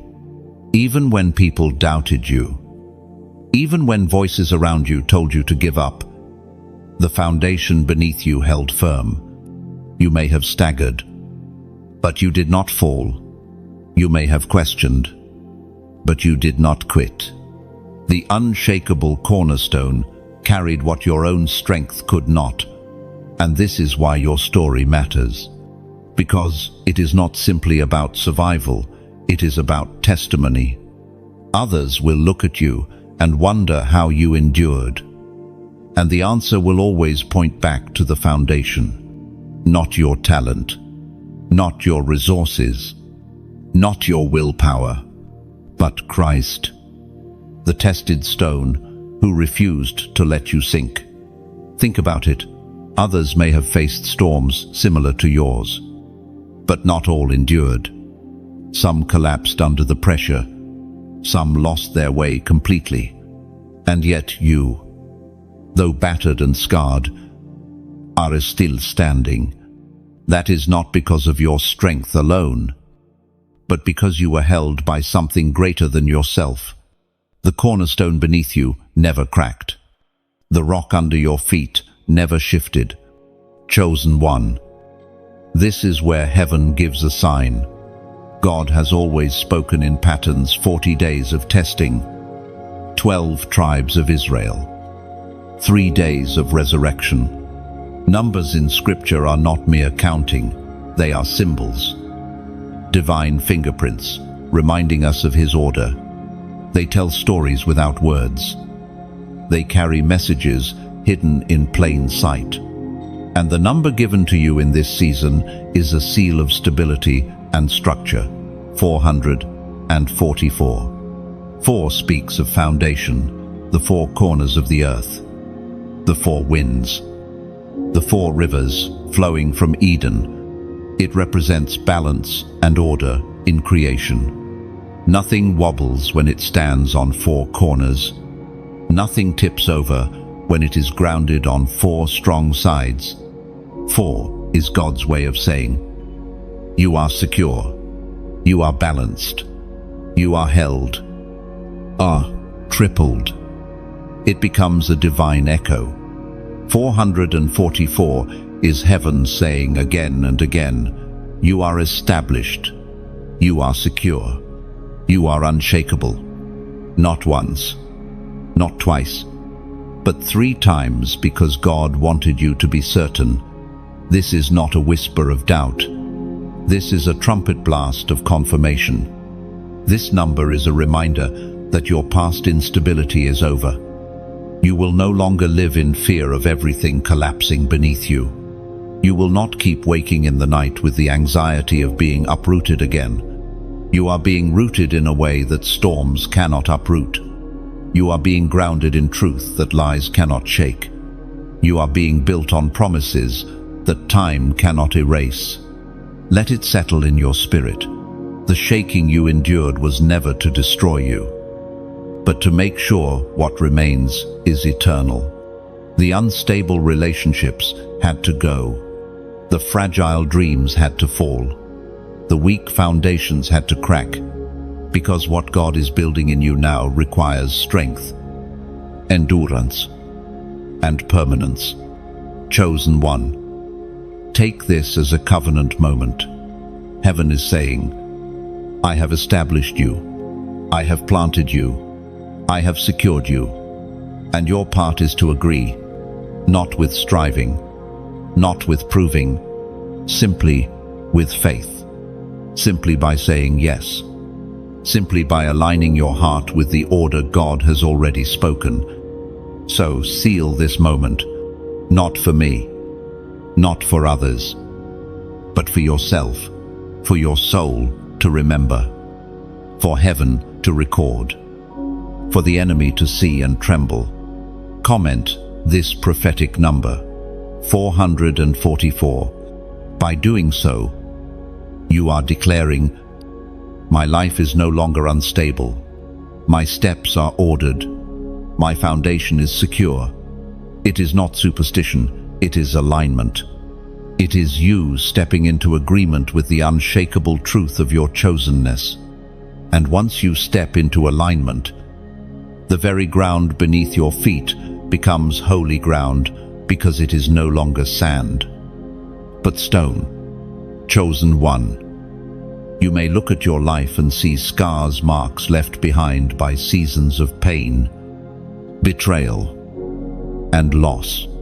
To you, they may appear as reminders of weakness, proof of where you fell, or evidence of where life broke you. But in heaven's perspective, your scars are not marks of defeat. They are keys. They carry meaning. They carry authority. And they carry the power to unlock doors for others who are still trapped in the same darkness you once endured. It is easy to hide scars. Humanity has always been tempted to cover what feels ugly, to conceal what feels shameful. You may have tried to keep your wounds invisible, not wanting anyone to know the depth of what you went through. Yet the very things you want to hide are the very things God intends to use. What you see as blemishes, He sees as testimonies. Think of the resurrected Christ. He appeared before His disciples in glory, radiant with power. Yet He chose to keep His scars. Why? Because those scars told a story no words could capture. Thomas, the doubter, was invited to touch them, and in doing so, his unbelief dissolved into faith. The scars were not weaknesses, they were evidence of victory. So too with you, chosen one. The scars you carry are proof that you walked through fire and did not burn, that you walked through the valley and were not consumed. They are living evidence that though the enemy tried to destroy you, he failed. And now, those scars can open doors of hope for others still bound in despair. We find in the book of Philippians chapter 4 verse 13, "I can do all things through Christ who gives me strength." That strength is not abstract.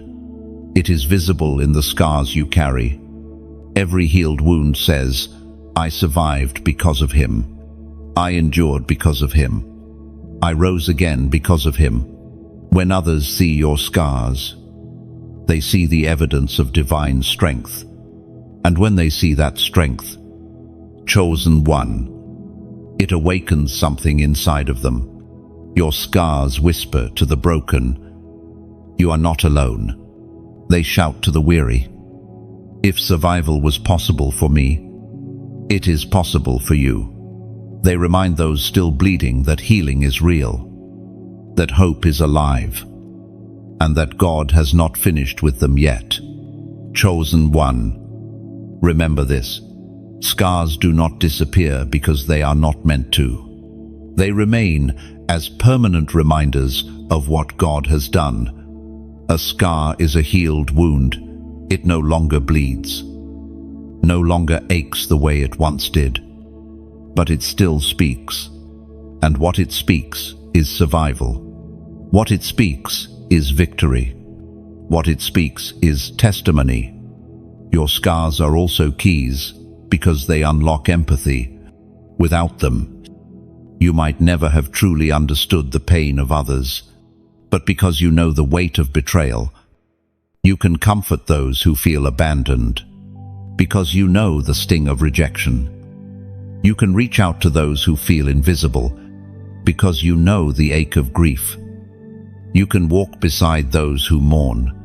Pain has trained you to love deeper, to speak gentler, to see people more fully. Consider how doors of ministry are often opened not through polished perfection, but through shared wounds. People are not drawn to flawless stories. They are drawn to authenticity. They are not moved by those who pretend to have it all together. They are moved by those who say, "I was broken too, but here is how God healed me." Your scars give you credibility that nothing else can. Chosen one, do not despise your scars. Do not wish them away. They are not stains on your story. They are stamps of God's presence. They remind you of what you came through, and they remind others that survival is possible. The enemy wanted those wounds to end you, but God turned them into testimonies that will outlive you. Your scars are also prophetic. They declare that if God brought you through once, He can do it again. They declare that what once hurt you will not hold you anymore. They declare that you are not a victim, you are a survivor, a victor, a chosen one. And in declaring this, they give courage to those who have not yet crossed their valley. Think of every time you thought, "I can't go on," and yet you did. The scar remains, but the wound is closed. That is victory. That is grace. That is evidence of divine faithfulness. And every time someone sees your scars, whether they are physical, emotional, or spiritual, they are seeing the fingerprints of God's mercy. Do not hide them. Show them wisely, with discernment, in the right places and to the right people. Because when you do, those scars will unlock doors. They will unlock healing for someone else. They will unlock faith for someone else. They will unlock courage for someone else. Chosen one. There is a generation waiting not for polished speeches, but for scarred testimonies. They need your story. They need to know that survival is possible. They need to see that wounds can heal. They need to understand that scars are not shame, they are strength. Lift your eyes and see how far you have come. Touch your scars, not with regret, but with gratitude. Each one is a key. Each one is a weapon. Each one is a light. What once was your greatest pain has become your greatest authority. And now, as you walk forward, your scars will not silence you. They will open doors you never imagined. Chosen one. There is a moment in every divine journey when waiting must come to an end. You have endured seasons where time itself felt like an enemy, days dragging, nights stretching endlessly, prayers seeming unanswered. You wondered if your life would always remain on pause, if promises would always stay just out of reach. But heaven's timing is not like human timing. What looked like delay was divine strategy. And now, you are standing in the hour when delay can no longer hold you back. Delay was never meant to destroy your faith. It was meant to deepen it. In the wilderness, Israel walked in circles for 40 years, not because God had forgotten them, but because they were being refined, tested, shaped into a people who could carry the weight of promise. In the same way, your wilderness of waiting was never about punishment. It was about preparation. During the delay, you learned patience. During the silence, you learned to discern His whisper. During the loneliness, you learned to depend on His presence. These lessons were not wasted. They were the chisels shaping your spirit into something durable, into someone capable of stewarding the blessing that is now unfolding before you. Yet here lies the truth. Delay cannot continue forever. There comes a time when the door swings wide, when the pause button is released, when the season of waiting breaks open into movement. That time has come for you. What once seemed stuck is shifting. What once seemed locked is opening. What once seemed endless is nearing its conclusion. The Spirit spoke through the prophet Habakkuk chapter 2 verse 3. For the revelation awaits an appointed time. It speaks of the end and will not prove false. Though it linger, wait for it. It will certainly come and will not delay. Chosen one. You are now stepping into the appointed time. What lingered is about to arrive. What tarried is about to manifest. The season of not yet is turning into the season of now. The wait has been long, but the fulfillment will be undeniable. Chosen one. Understand that the weight of waiting has stretched your faith so it could carry greater glory. Muscles grow through resistance. and faith grows through delay. Now that the resistance has lifted, the strength remains. You are prepared to hold blessings that once would have slipped through your hands. This appointed time is not only about you, it is also about those connected to your obedience. Your rising will pull others upward. Your breakthrough will unlock their courage. Your now will ripple into their lives as proof that God's promises are trustworthy. That delay is never denial, only divine timing. Delay was heaven's shield, keeping you from things that would have broken you had you received them too soon. But promise is heaven's reward, confirming that your endurance was not wasted.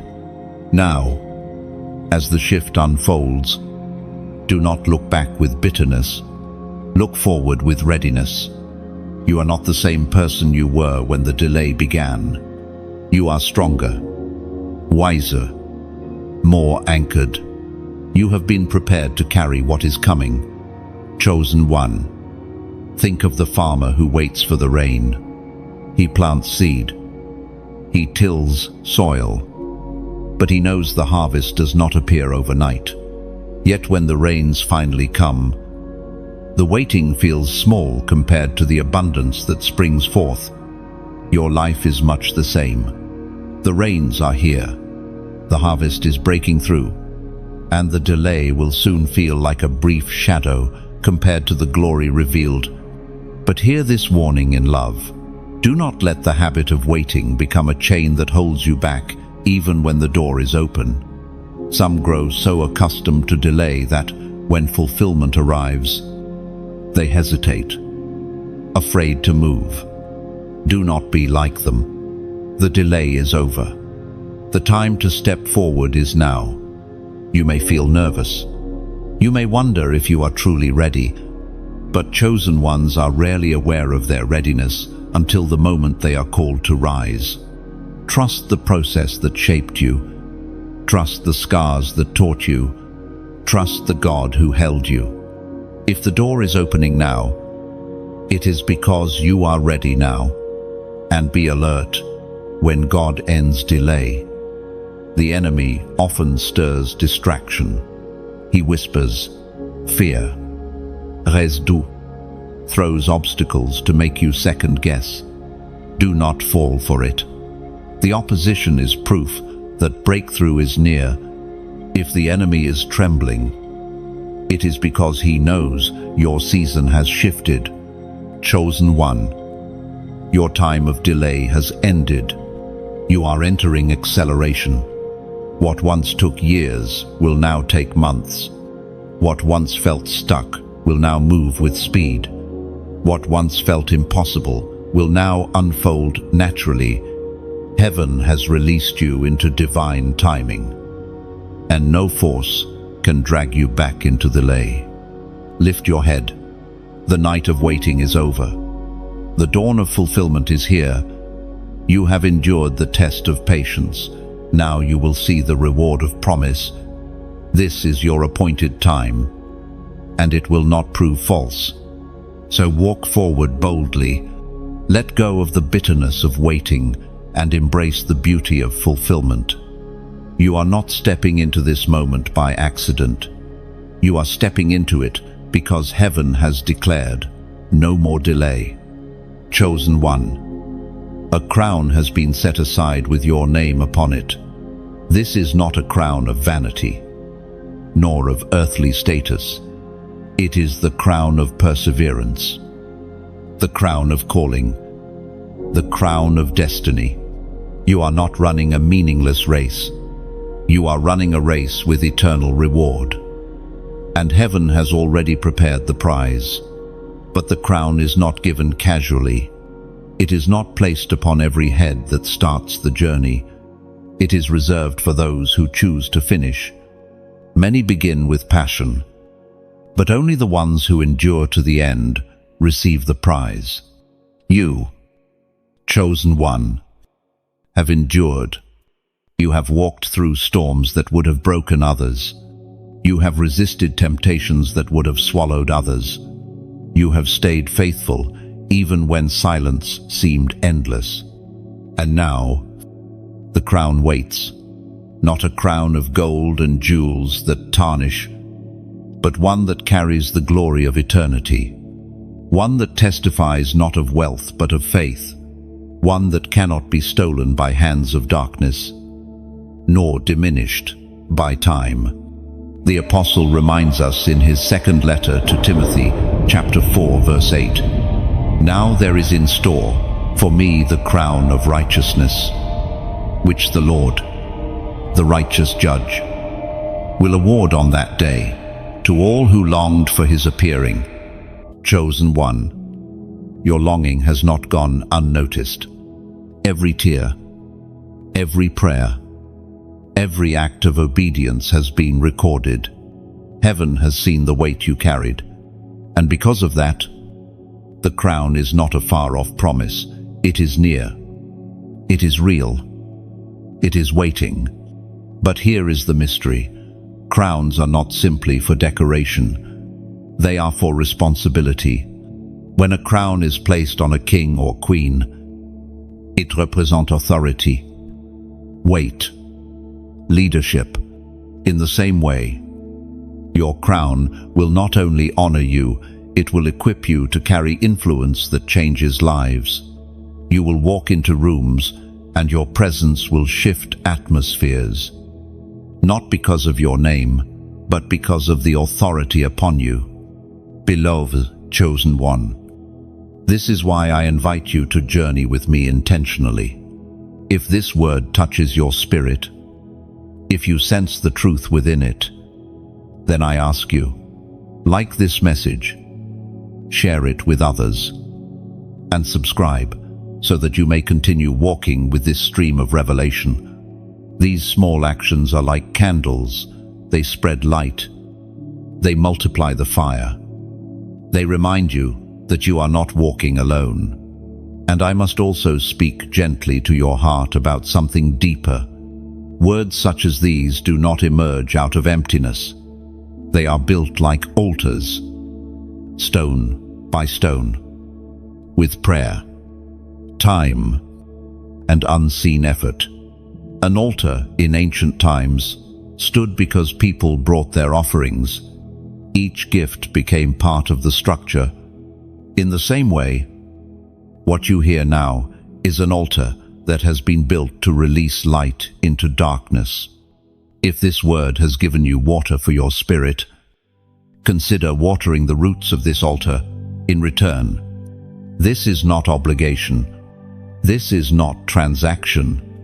It is like planting a seed in soil that has already fed you. A tree does not demand water, but those who sit in its shade often pour back into its roots, so that it may continue giving shade for years to come. That is what donation is: watering roots, building altars, ensuring the flame remains bright. If you cannot, do not feel burdened. You are not less chosen. You are not less loved. Your prayers, your presence, your faith, these are treasures too, and they are counted in heaven's record.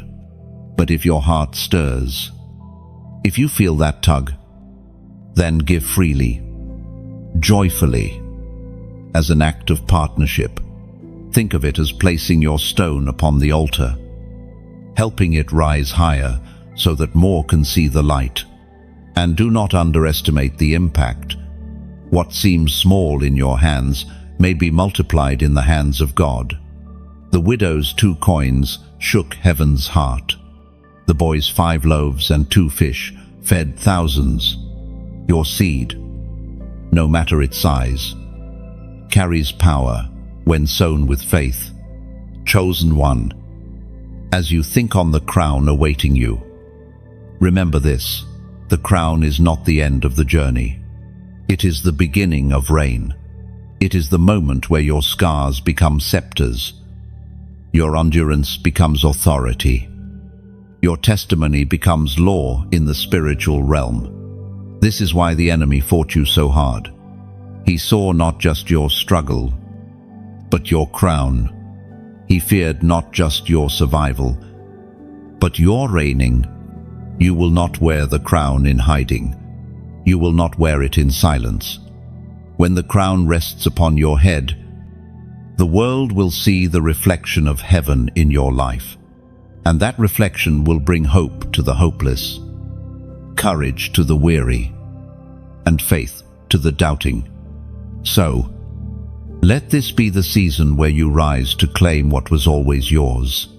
Stand tall, chosen one. The tests are behind you.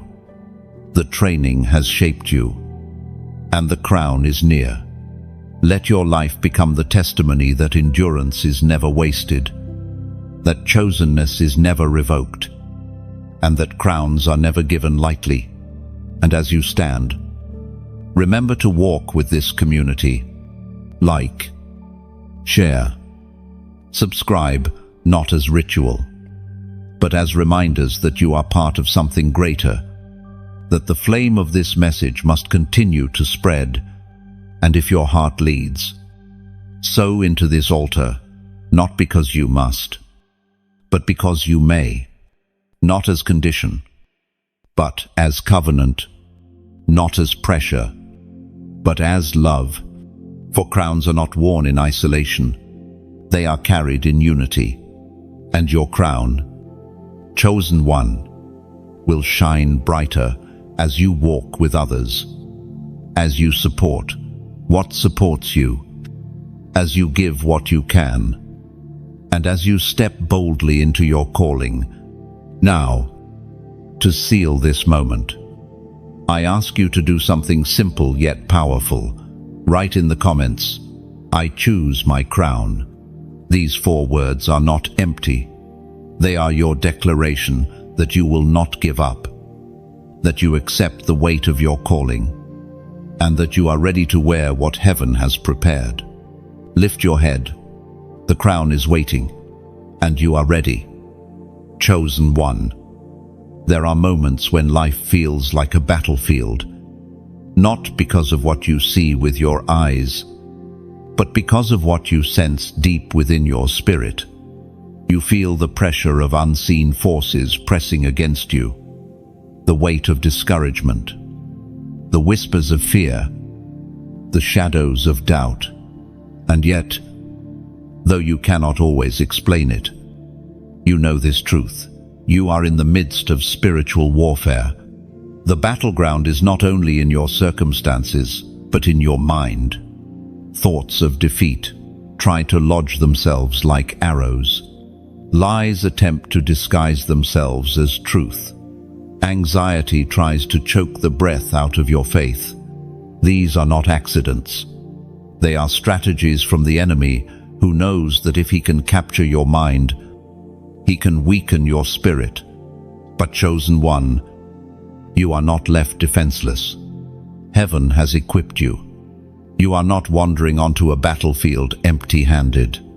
You are armed, shielded, and clothed for war. The apostle described it as the armor of God, the belt of truth, the breastplate of righteousness, the shield of faith, the helmet of salvation, the sword of the Spirit. Each piece has been given to you, not for display, but for survival, for victory, for dominion. The Word of God declares in the book of Ephesians chapter 6, verse 11, "Put on the full armor of God, so that you can stand against the devil's schemes." Do you understand? Chosen one, the fight is real, but so is the armor. The schemes are active, but so is the shield. You are not thrown into this war unprepared. You are covered, guarded, and empowered. The very moment you chose to walk in light, the forces of darkness marked you as a threat. That is why the battle has been so fierce. That is why the weight has felt unbearable at times. Because your life, your calling, your destiny terrifies the enemy. Yet, in his fear, The enemy often forgets one truth: he is already defeated. At the cross, his authority was shattered, his claims invalidated, his weapons blunted. He has no true power over you, only illusions, only lies, only whispers meant to distract and weaken. That is why the scriptures say he prowls like a roaring lion, not a conquering lion, but a roaring one. A roar is sound without bite. A roar is fear without substance. Chosen one, hear me. The roar may be loud, but it cannot devour you. The shadow may loom, but it cannot consume you. The lies may repeat, but they cannot undo the truth written over your life. You are covered in the blood of the Lamb. You are sealed by the Spirit. You are guarded by angels. You are unshakable when you stand clothed in your armor. Spiritual warfare is not meant to paralyze you. It is meant to prove you. Every battle you endure refines your faith, sharpens your discernment, strengthens your endurance. You come out of every fight, not weaker, but stronger. Just as a soldier gains skill through combat, you are gaining wisdom through every clash. You are learning to recognize the enemy's patterns, to reject his lies, to wield your sword with precision. Think of how far you have already come. There were battles that nearly broke you, yet here you stand. There were nights when darkness whispered that you would not make it to the morning, yet here you are. There were moments when your mind felt like a prison, yet the chains snapped and you walked free. Those victories are not small. They are evidence that you are not only surviving warfare, you are winning it. Chosen one, every battle has meaning. The enemy does not waste energy attacking what is not a threat. His attacks prove your importance. The heaviness you have felt is a sign of how powerful your destiny is. The very places where you felt the fiercest resistance are often the very areas where God intends to release the greatest breakthrough. That is why the opposition has been relentless, because the promise on the other side is monumental. But hear this clearly: you are not fighting for victory. You are fighting from victory. The cross has already declared the outcome. The blood has already sealed the covenant. The resurrection has already crushed death. You are not clawing your way toward a fragile win. You are standing in the assurance of triumph that was secured before you ever entered the battlefield. So, lift your shield high. Let the arrows of doubt break against it. Tighten the belt of truth, for lies cannot pierce through what is anchored in God's word. Guard your mind with the helmet of salvation, so that every thought is filtered through the reality of who you are in Christ. And when fear presses too close, draw your sword, the word of God, and cut through the darkness with promises that cannot be broken. Chosen one, warfare is not forever. Every battle has its end. The storms rage, but they pass. The night is long, but dawn arrives. The enemy shouts, but his voice will fade, and you will still be standing, scarred but victorious, weary but crowned, tested but triumphant. You are not just in a battle, you are in training for rulership. Every clash, every resistance, every fight is preparing you for the authority you will walk in. Kings are not crowned in comfort, they are forged in conflict. And you, chosen one, are being forged right now into someone who will not just survive the fight, but will rule because of it. Do not despise the warfare. See it for what it is, the sign that you are chosen, the evidence that you are rising, the process that is making you unstoppable. Stand tall in your armor. Grip your sword. Lift your shield. The enemy may roar, but you will roar louder. The darkness may press, but your light will pierce it.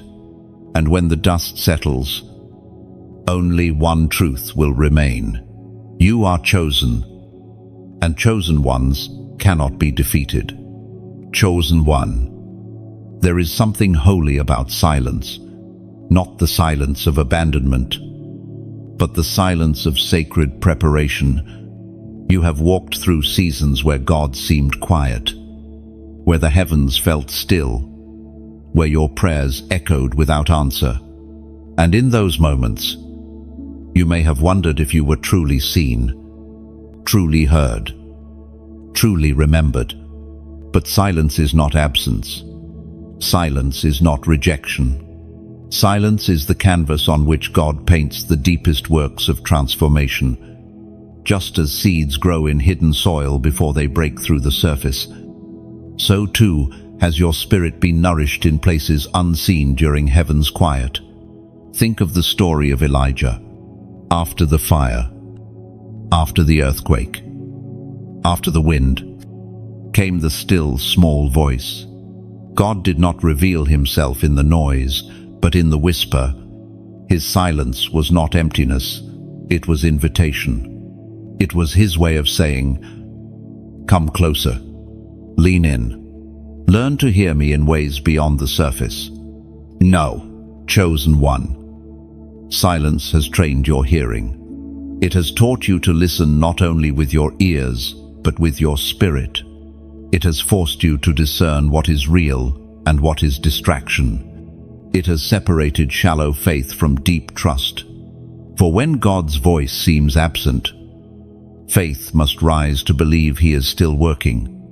The Word of God declares in the book of Psalms, chapter 46, verse 10, "Be still, and know that I am God. I will be exalted among the nations.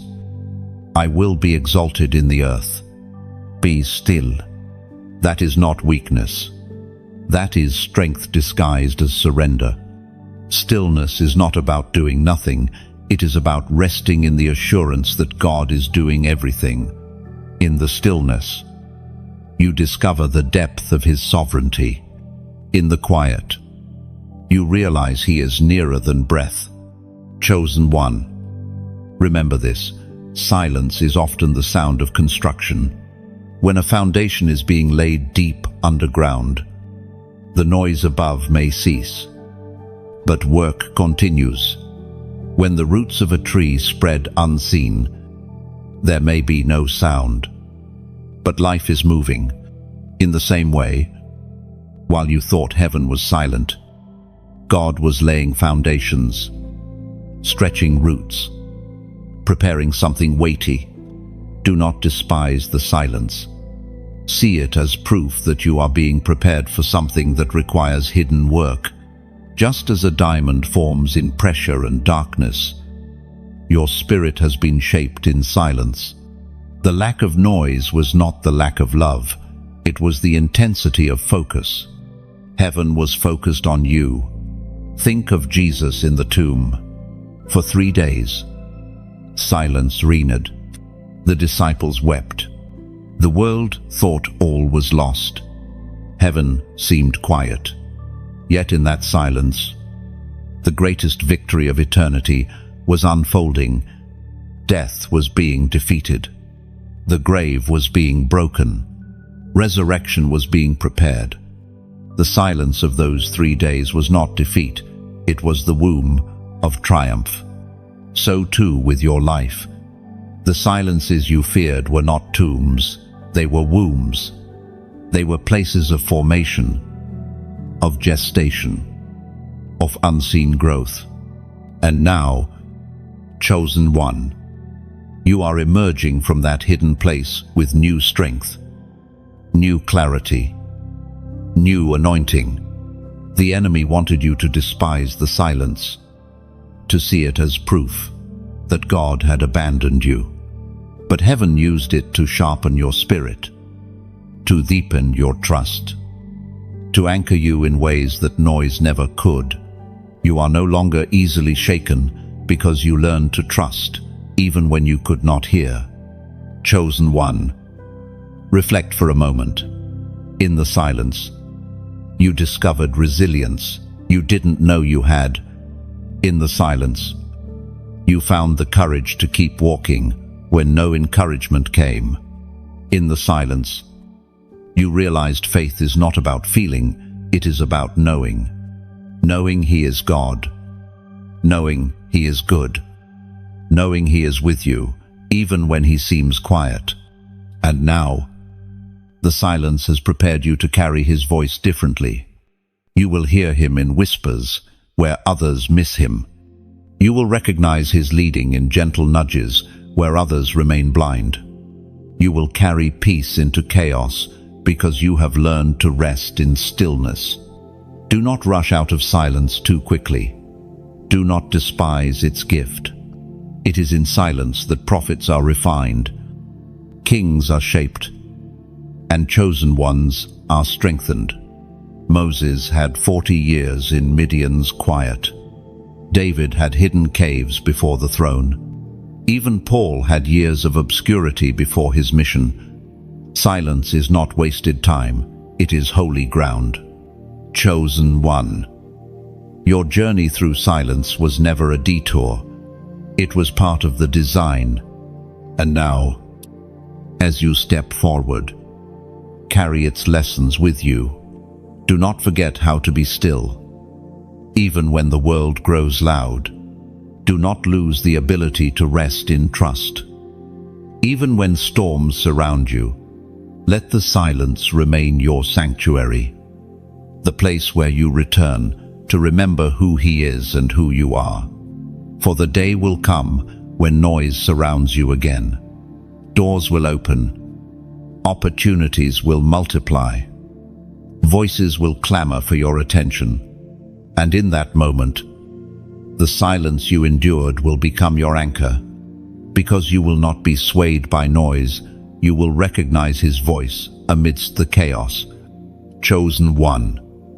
Embrace the silence as part of your story. Let it remind you that God is never absent, only hidden. Let it teach you that stillness is not emptiness, but intimacy. And let it become your testimony that even when heaven seems quiet, God is still at work, weaving victory in the unseen. Chosen one. Listen carefully. You are living in a time where God is aligning His hand with your steps. What you once thought were delays, what you once mistook as rejection, were actually part of a greater orchestration. You have passed through trials, endured tests, and carried weights others could not see. And now, the season you are entering is unlike the ones before. Your whole life, you have known the pressure of being different. You have felt misunderstood, overlooked, even rejected by those around you. But this very difference is the seal of your chosenness. God never intended you to blend in. He marked you to stand out.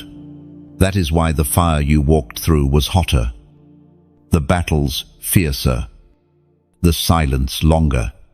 It was not punishment, it was preparation. The Word of God declares in the book of Deuteronomy chapter 31, verse 6, "Be strong and courageous.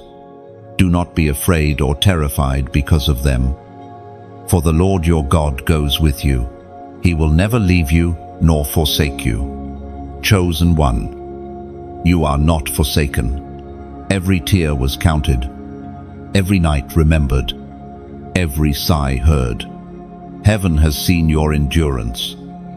And now the shift is happening. Where you once crawled, you will run. Where you once doubted, you will declare. Where you once felt small, you will walk in authority.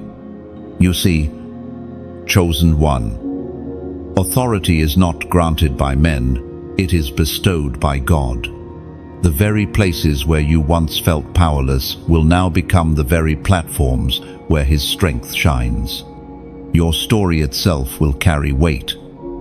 because it is built on scars, transformed into testimonies. The shift you sense is not temporary, it is permanent. What once oppressed you has lost its grip. Chains that held you for years are falling. The voices that tried to silence you are fading.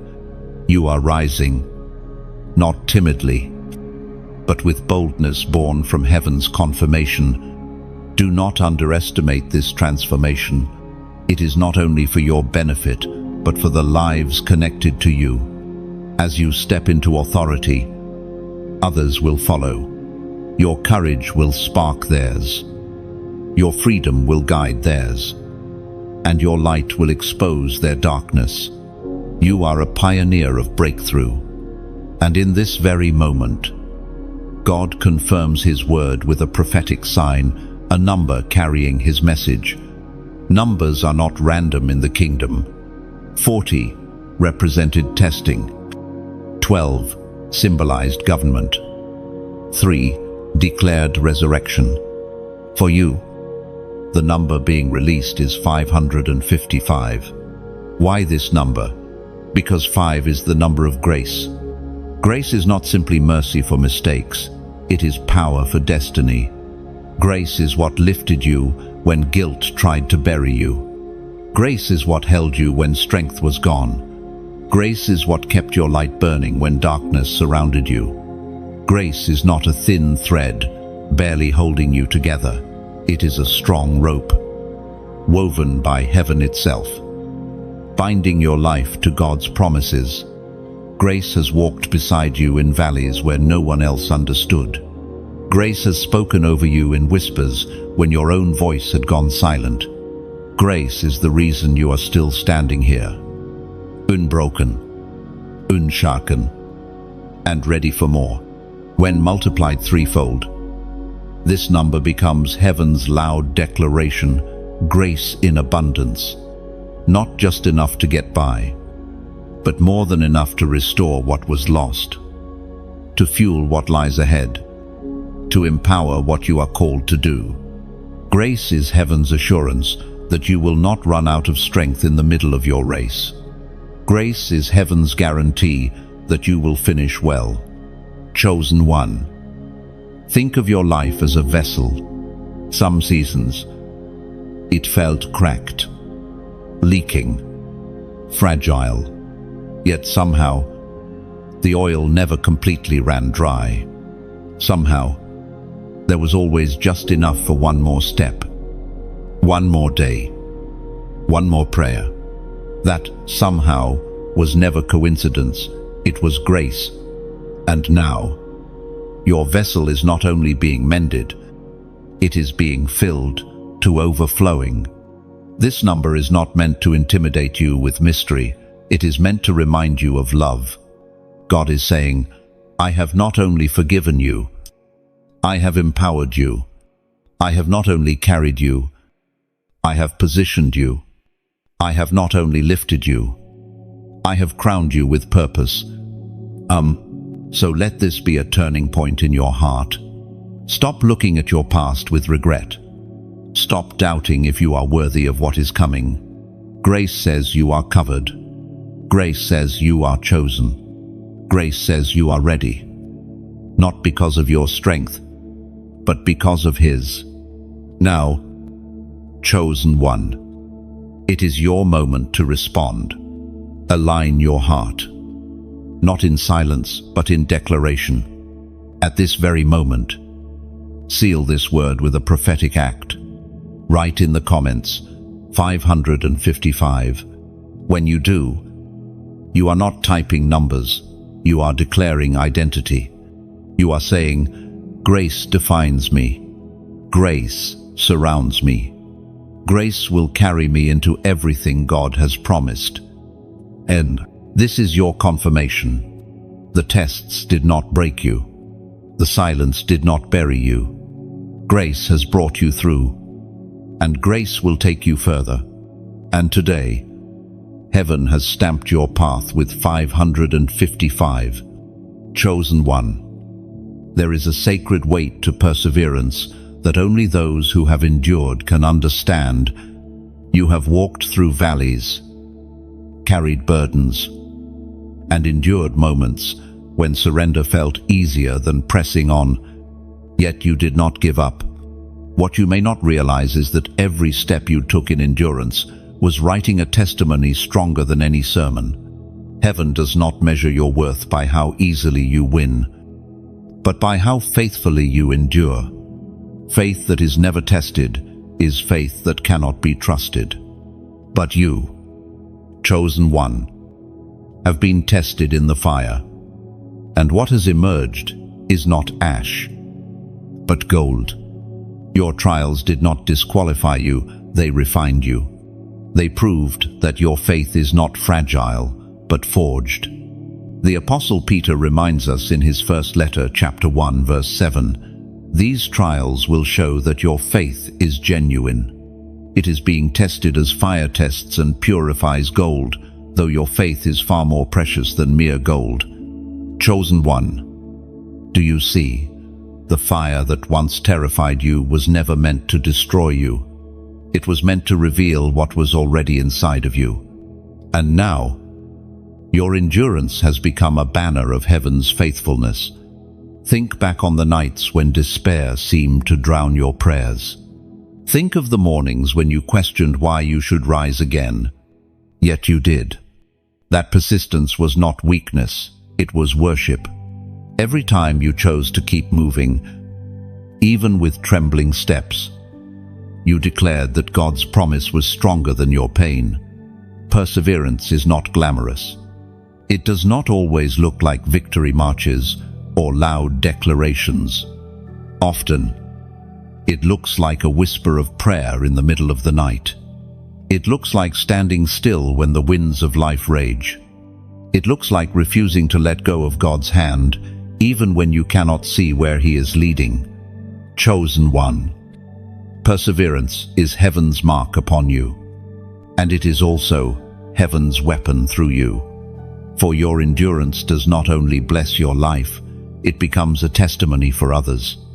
People will look at you and realize that survival is possible, that faith is worth it, that hope is real. Consider how a lighthouse stands unmoved by storms.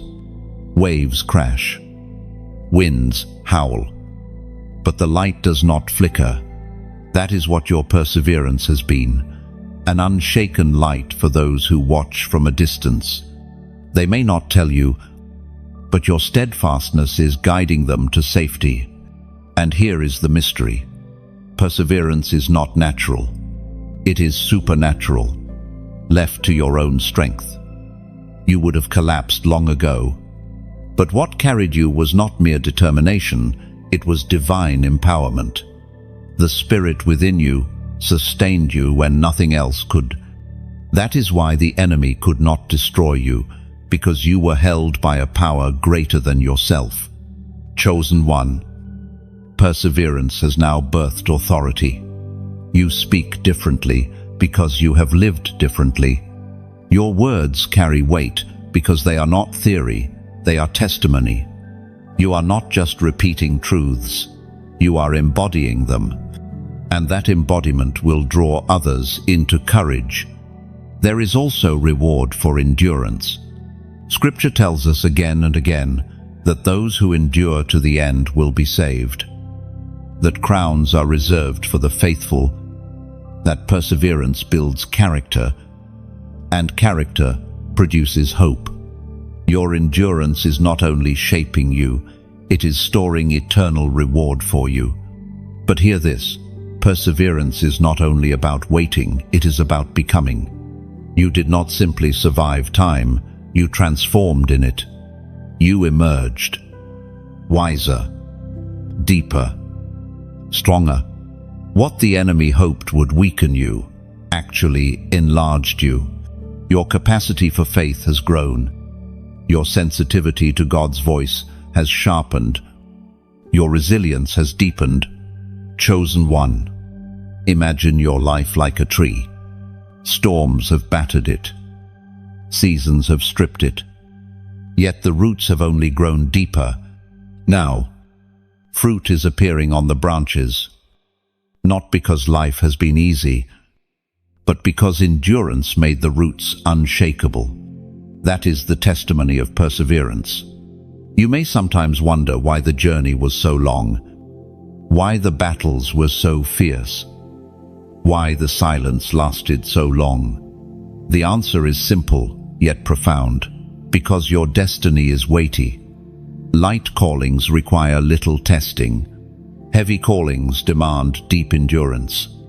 And you, chosen one, were marked for a calling that required more than ordinary resilience. Do not despise the journey. Do not curse the trials.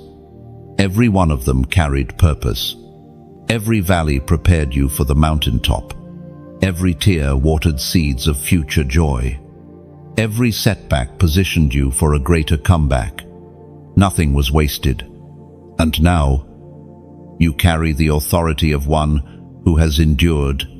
When you stand before others, you are not empty. You are full of testimony, full of resilience, full of hope that has been proven in fire. That is why people will listen, not because of your eloquence, but because of your endurance. Perseverance also births discernment. Having walked through darkness, you recognize light more clearly. Having faced lies, you treasure truth more deeply. Having endured storms, you value peace more dearly. You no longer take small blessings for granted, because you know what it costs to reach them. Chosen one. Your endurance has built you into a living altar. Every scar is a stone. Every prayer is a flame. Every act of perseverance is incense rising to heaven. And this altar is not only for you, it will become a place where others find refuge, where their own weak faith is ignited by your example. Lift your head. Chosen one. Do not see yourself only as someone who survived. See yourself as someone who has been forged. You are stronger than you know, more prepared than you feel, and more victorious than you realize.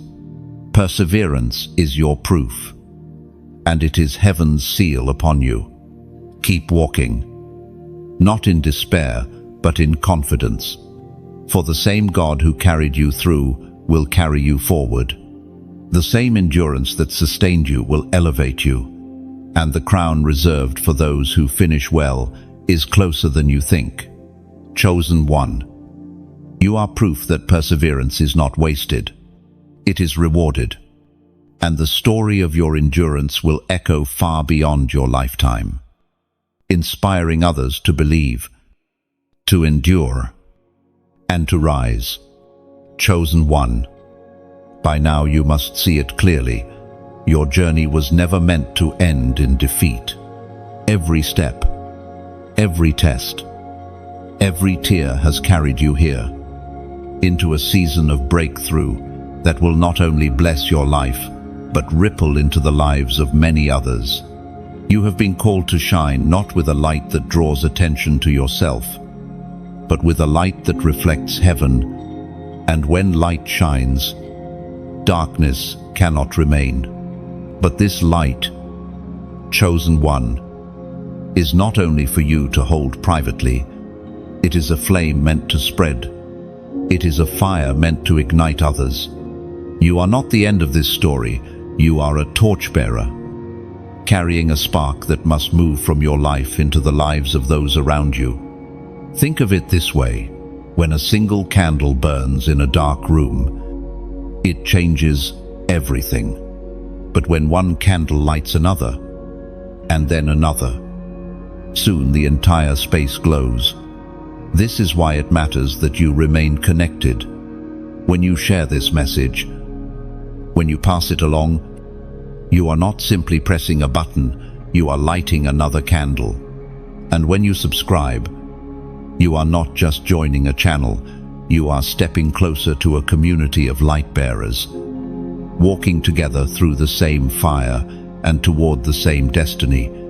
The Apostle Paul declared in his letter to the Galatians chapter 6 verse 9, "Let us not grow weary of doing good, for in due season we will reap, if we do not give up." Chosen one, you have not given up. You have endured long enough to see the fruit of your perseverance. And now, the call is to keep that fruit alive, not just in your own hands, but in the hands of others who desperately need it. This is why I speak to you with both conviction and tenderness. Support matters, not because words like these need to be sold, but because flames like these need fuel. Imagine a fire on a cold night. It can burn brightly, but if no one feeds it wood, eventually the flames shrink. Yet when hands bring wood small or large, the fire roars again, warming everyone who draws near. That is what donation is, fuel for the flame. If this message has touched your spirit, consider this. You are not just a listener. You are a co-builder. Every gift, no matter how small, is like placing wood on the fire. It ensures that this altar of light does not fade, that the flame keeps warming hearts that wander in the cold. And let me be clear, this is never an obligation. This is never a condition. This is only invitation. Giving is not payment. It is partnership. It is not demanded. It is offered freely, as an act of love. And if you cannot give, know this: you are no less chosen. You are no less part of this story. Your prayers, your comments, your faith, your presence here are also gifts that fuel the fire. What matters most is your heart.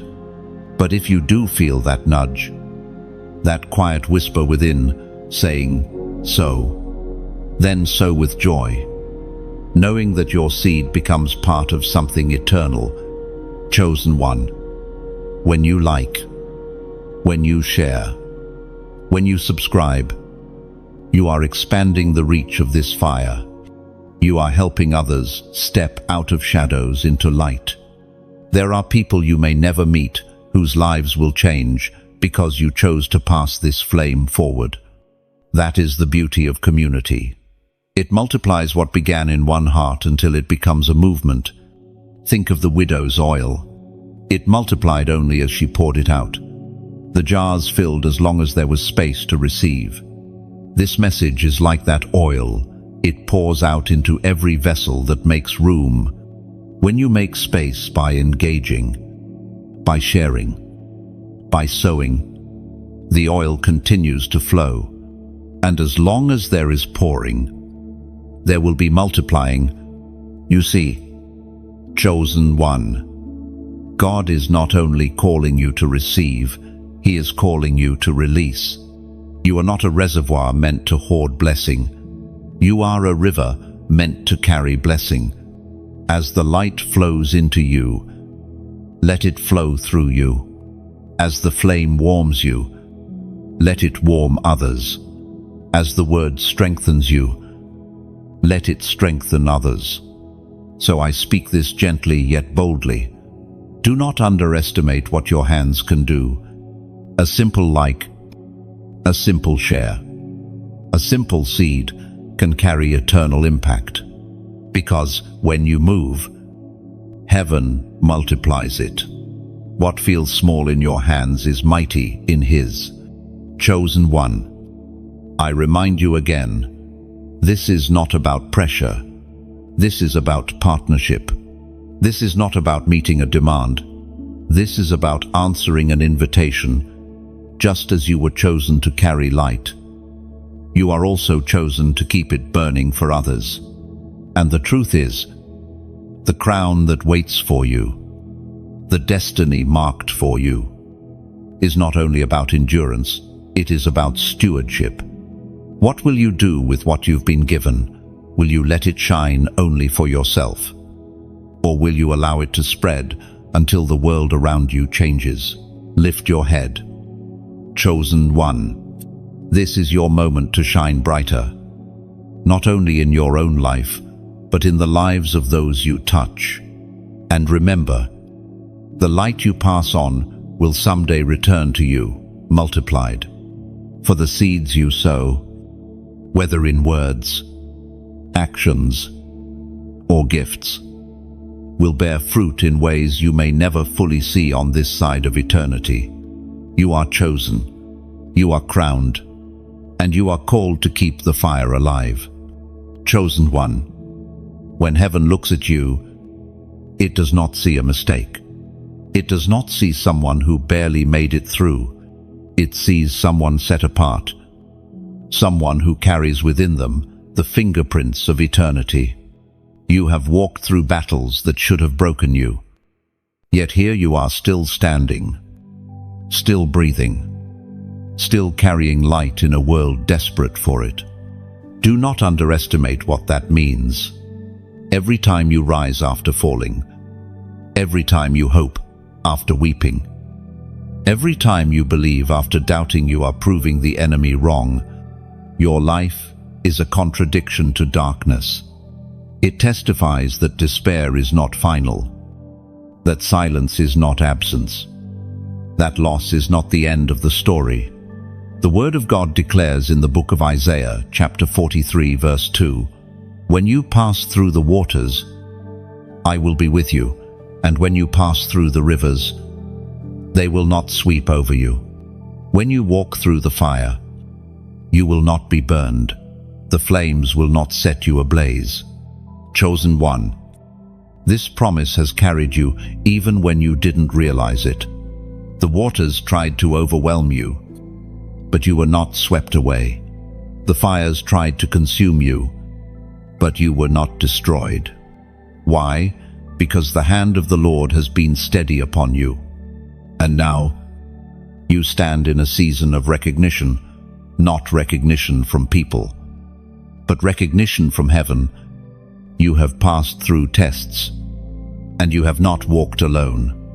What seemed like the end was actually preparation. What felt like punishment was actually protection.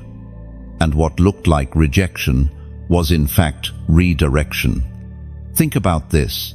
A potter never leaves clay unshaped.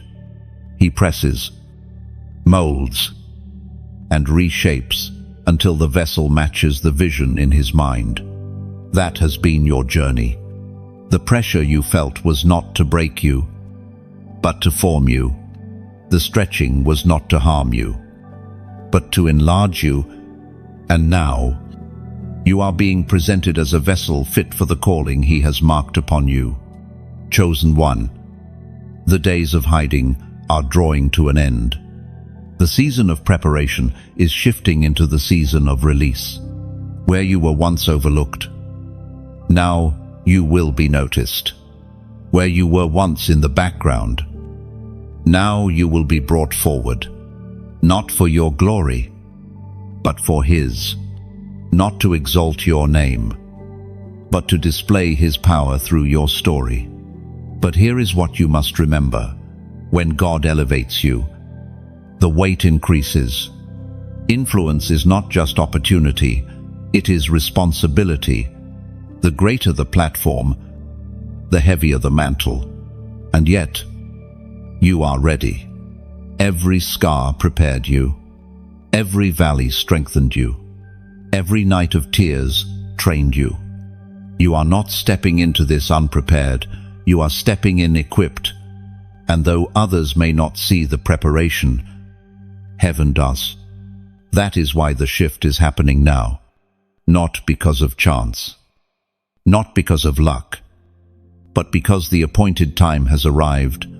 There is a time for planting and a time for harvest, a time for hiding and a time for revealing, a time for testing and a time for crowning. Chosen one, your crowning time is approaching. But hear this warning. Do not forget who sustained you when no one was watching.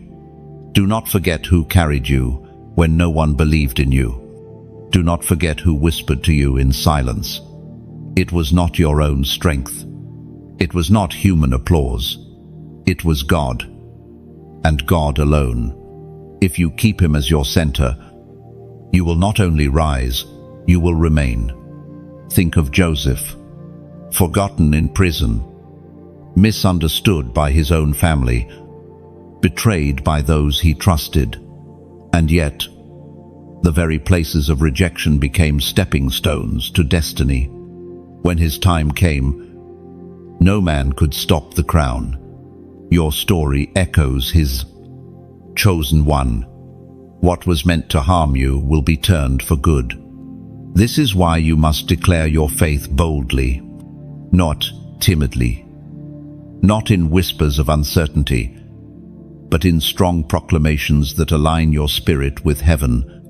Every declaration you make builds a wall around your destiny, guarding it from the lies of the enemy. And so, I invite you now to make a simple yet powerful declaration. Write in the comments, "I will rise." Just 3 words. But they carry weight. They tell heaven that you are ready to step into what was promised. They tell the enemy that his attempts to hold you down have failed. They tell your own soul that despair no longer has authority. When you write those words, you are not typing letters, you are aligning with prophecy. You are echoing heaven's decree over your life. And each time you see it, you will be reminded, rising is not optional, it is inevitable. Chosen one, do not fear the rising. You were built for it. Do not resist the elevation. You were prepared for it. Do not shrink back from the calling. You were chosen for it. And when you rise, others will rise with you. Your testimony will become their courage. Your endurance will become their hope. Your crown will become a sign that God's promises are true. Lift your head. Strengthen your shoulders. Fix your gaze. The time has come. You will rise not by your strength, but by His Spirit, not by your striving, but by His grace, not for your glory, but for His kingdom. Chosen one, the wilderness is behind you, the promise is ahead, and nothing, no darkness, no lie, no chain, can stop you now. I will rise. That is your declaration. That is your seal. That is your destiny. Chosen one. The deeper you walk into this journey, the more you begin to see how everything is connected. The seasons of pain you once despised, the delays you once questioned, the closed doors you once mourned, they were all threads in a greater design. Heaven never wasted a single detail. Nothing you endured was meaningless. Every piece has been woven into the tapestry of your calling. But here is a truth you must hold tightly. Calling does not erase cost. To be chosen is to be set apart. And to be set apart means sacrifice. There were things you lost that others seemed to enjoy freely. There were paths you could not take. Even when they looked easier, there were relationships that fell away. Even when you wanted them to stay. At the time, it may have felt unfair, but now you begin to see it was necessary. For the higher the calling, the narrower the path. You cannot carry excess weight into destiny. You cannot cling to everything and still hold the crown. To step into what God has marked for you, you had to release what was never meant to remain. And though it hurt, it freed you. The prophet wrote in the scroll of Habakkuk chapter 2 verse 3, "For the revelation awaits an appointed time. It speaks of the end and will not prove false. Though it lingers, wait for it. It will certainly come and will not delay." Chosen one. Every sacrifice, every moment of waiting, Every act of surrender has been pointing to the appointed time. And though the wait has felt long, heaven's timing is never late. The pain of letting go was not the end, it was the preparation for the new. Think of Abraham, called to leave his home and family for a promise he could not yet see. Think of Moses, who left the palace for a wilderness that eventually led to freedom for an entire nation. Think of Esther, who risked her life to step into the destiny God had marked for her. Every chosen one in history carried a cost, and you, too, have carried yours. And yet, chosen one, remember this: none of them regretted the cost when they saw the outcome. Abraham looked at generations like stars in the sky. Moses watched the sea split and a nation walk free.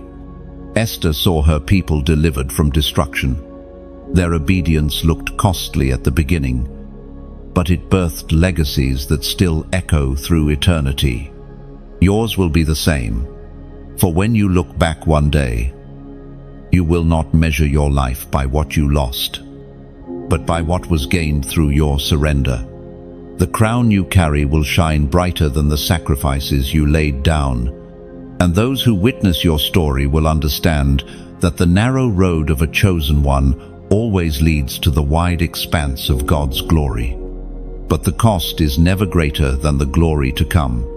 What you laid down will be dwarfed by what you are about to pick up. The crown waiting for you will shine brighter than the losses you wept over.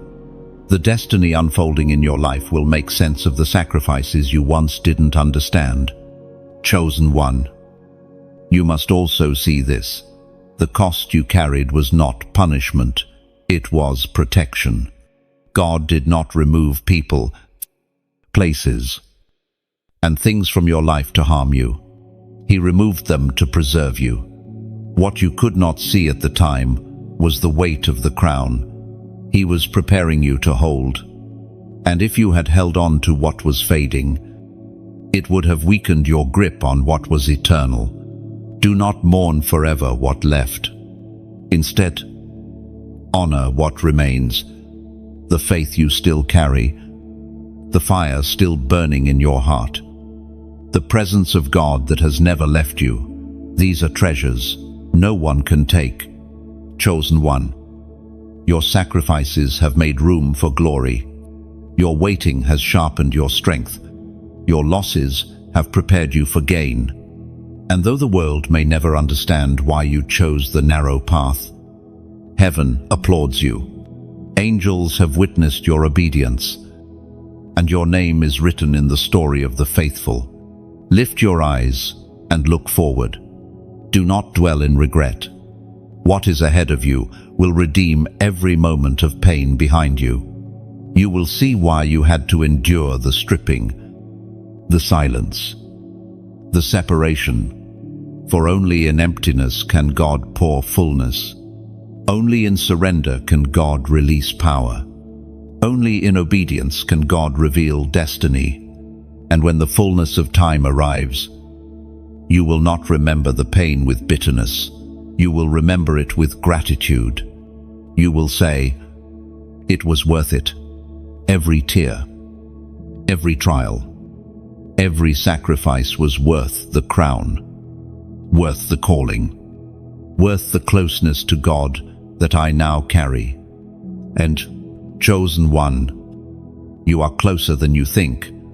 The path has been costly, but it has not been wasted. You have not walked in vain. You have walked in preparation, and soon, the revelation that awaited its appointed time will burst forth in your life. Stand firm. Do not look back in sorrow. Do not look around in comparison. Fix your eyes forward. The narrow path you chose is leading to a wide space of blessing, freedom, and glory. And when you arrive, you will see clearly it was always worth it.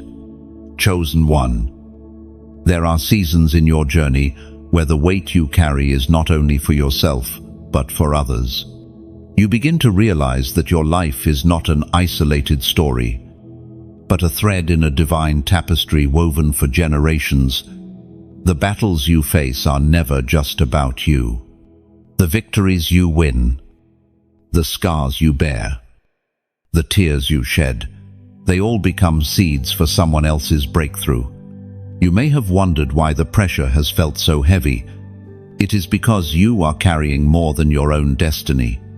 You are carrying the weight of those connected to you, family members, friends, strangers you haven't even met yet. Your obedience will open doors for them. Your prayers will cover them. Your endurance will inspire them. You are a vessel, not only chosen for yourself, but for others. The Spirit spoke through the prophet Isaiah chapter 61, verse 1. The Spirit of the Sovereign Lord is on me, because the Lord has anointed me to proclaim good news to the poor. He has sent me to bind up the brokenhearted, to proclaim freedom for the captives, and release from darkness for the prisoners. Chosen one. This anointing is not only for prophets of old, it rests on you. You have been anointed to proclaim hope where despair reigns. You have been entrusted to carry light into places drenched in darkness. You have been marked to bind up the broken, to encourage the weary, to stand as a signpost, pointing others toward freedom.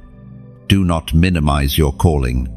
Do not shrink back in false humility, thinking your life is too small to matter. Every chosen one begins in hiddenness. But hiddenness is never insignificance. David's songs in secret pastures prepared him to lead nations. Joseph's prison years prepared him to preserve nations. Esther's silence prepared her to save nations. Hiddenness is always preparation, never rejection. You, too, are in preparation. Every unseen act of obedience has shaped you. Every prayer whispered when no one else was listening has strengthened you. Every step you took in faith, even when no applause followed, has added weight to your calling. And now, you are stepping into a time when what was once unseen will be revealed. But here is the truth. Chosen one, with calling comes responsibility. The anointing is never for entertainment, never for pride, never for comfort. It is for service. You are not chosen to exalt yourself, you are chosen to exalt Him. You are not called to shine for your own name, you are called to reflect His glory. The weight of the crown is heavy, but it is holy. That is why your journey has required such refinement. God could not allow you to rise without testing you first. He could not trust you with authority without first purging selfishness. He could not give you a platform without first shaping your heart. For the greater the calling, the deeper the refining. And though the fire burned, it purified you. Though the silence stretched, it anchored you. Though the breaking hurt, it prepared you. Chosen one. Lift your eyes. See beyond your own life. Recognize that your obedience is paving a way for others. There are lives waiting on your yes. There are souls connected to your faithfulness. There are generations that will rise because you did not quit. That is why the battle has been fierce. The enemy was not only trying to stop you, but everyone tied to you. Think of it this way: when a tree grows strong, it provides shade for many. Birds nest in its branches. Travelers find rest beneath its leaves. The strength of the tree is not just for itself, it becomes a shelter for others. That is who you are. Chosen one. Your roots have grown deep so that others can find refuge in your branches. And yet, carrying others does not mean losing yourself. It means becoming who you were always meant to be. You were created to overflow. You were designed to pour out. The oil on your life is not limited. It multiplies as you release it. The more you pour, the more heaven fills you again. This is the mystery of divine calling. Giving never empties you. It enlarges you. Chosen one. Reflect on this. Your pain becomes someone else's healing. Your perseverance becomes someone else's courage. Your scars become someone else's map. What once felt like wasted suffering now reveals its purpose. It equips you to lift others who walk the same path. This is the power of testimony. It does not erase pain, but it redeems it. Do not be afraid of the responsibility. You are not carrying it alone. The same Spirit that anointed you empowers you. The same God who called you sustains you. You are not expected to save anyone. You are simply called to point them to the one who saves. Your role is not to replace him, but to reveal him. And in doing so, your life becomes a sign, a living testimony, a walking altar. When others see you, they will see the fingerprints of God. When they hear your words, they will feel the echo of eternity. When they touch your life, they will sense a love not of this world. That is the weight of being chosen. But remember this, chosen one, you are not called to carry every burden. Discernment is vital. You cannot pour into everyone equally. You must learn to hear his voice, to know when to pour, where to pour, and how to pour. Otherwise, you will burn out. Even Jesus withdrew to pray. Even he chose 12, not crowds, to disciple closely. Being chosen is not about doing everything, it is about doing what he assigns. This is the balance, surrender and obedience. Surrender says, not my will, but yours be done. Obedience says, where you lead, I will follow. When you live in that posture, the weight of responsibility becomes joy. It no longer feels like a burden, it feels like worship. So, chosen one, do not fear what lies ahead.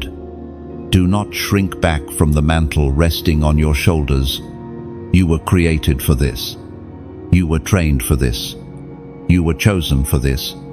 The Spirit of the Sovereign Lord is upon you, and he will not fail you. Step forward, not in hesitation, but in holy boldness.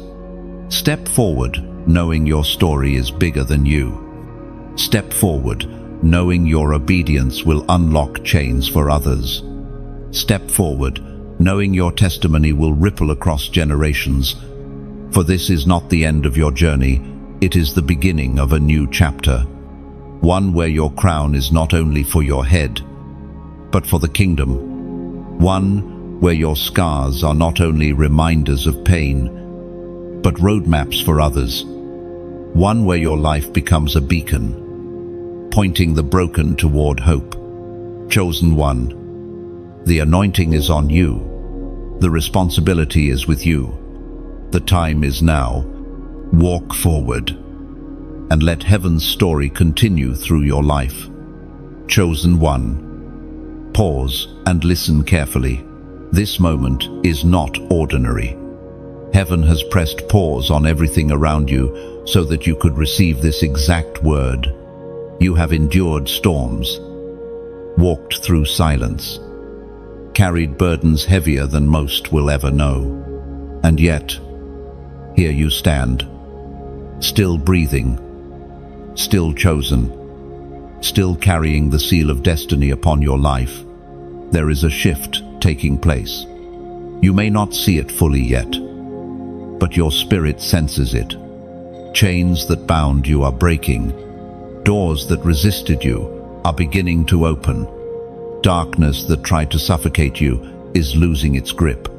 You are not where you were, and you are not who you used to be. Heaven is confirming what your heart has long whispered.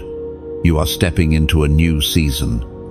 Chosen one. Stepping into a new season means you must also step into a new mindset. The thoughts that held you captive in the past cannot follow you forward. Fear, doubt, and insecurity will try to whisper that nothing has changed. But they are liars. Heaven's confirmation is stronger than their accusations. You must train your mind to believe what your spirit already knows, that the chains are broken, the doors are opening, and your identity is secure in God's promise. This season also demands a new posture of expectation. Do not walk as though you are still waiting for permission to shine. You have already been released. Do not tiptoe as though you are trespassing on holy ground. You belong here. Heaven itself has invited you into this place. Every step you take is ordained. Every breath you breathe is aligned. Every move you make is covered. You are no longer just surviving. You are advancing into destiny with authority. The ancient words recorded in Romans chapter 8, verse 31, still echo today. If God is for us, who can be against us? Chosen one. This is your anchor. The resistance you faced was never proof of abandonment. It was proof of assignment. Hell only fights what heaven has favored. The attacks were so strong because your destiny is so great. And now, you are being called into alignment with that destiny. To help you see this alignment, Heaven often uses signs. These signs are not random, nor are they coincidences. They are confirmations. They are the language of heaven's mathematics, pointing you toward truth. For you, in this moment, that sign comes in the number 222. Why this number? Because 2 is the number of agreement and partnership. Agreement multiplies power. Unity creates strength, and alignment releases breakthrough. When this number is tripled, it becomes a loud declaration of harmony that your spirit is coming into order with God's will, and your steps are falling into rhythm with heaven's timing. Think back to the times when you felt out of place, when nothing seemed to fit, when you wondered if you had missed the way. Now comes the reminder: you are not lost, you are aligned. The pieces are being set in order. The puzzle is coming together. The path is being cleared. This number also whispers of relationships. It signals reconciliation where there was division, connection where there was isolation, and strength where there was loneliness. These are not random encounters. But divine. Partnerships. God is preparing people who will strengthen you instead of draining you. Voices who will sharpen you instead of silencing you. Companions who will walk beside you instead of against you. Chosen one. Understand this: the relationships God is aligning for you are not casual. They are assignments.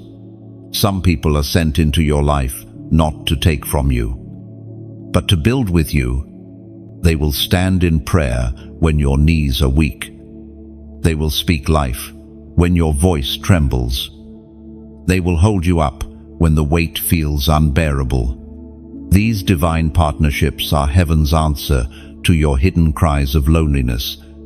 And when they come, you will know them not by charm or appearance, but by the spirit they carry. Their words will echo truth. Their presence will bring peace, and their fruit will reveal alignment. Do not resist them out of fear of past betrayals. These are not like those who hurt you before. They are God's provision for the season ahead. The companions chosen to walk with you into promises you cannot carry alone. Most importantly, it is a reminder that heaven itself stands with you. God is saying, "I am with you. I am aligning every detail around you to match my perfect will. If the Creator of all is in agreement with your journey, no darkness has the authority to overturn it.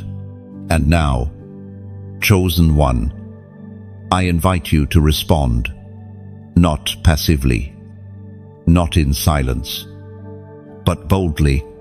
Seal this confirmation by writing in the comments, 222.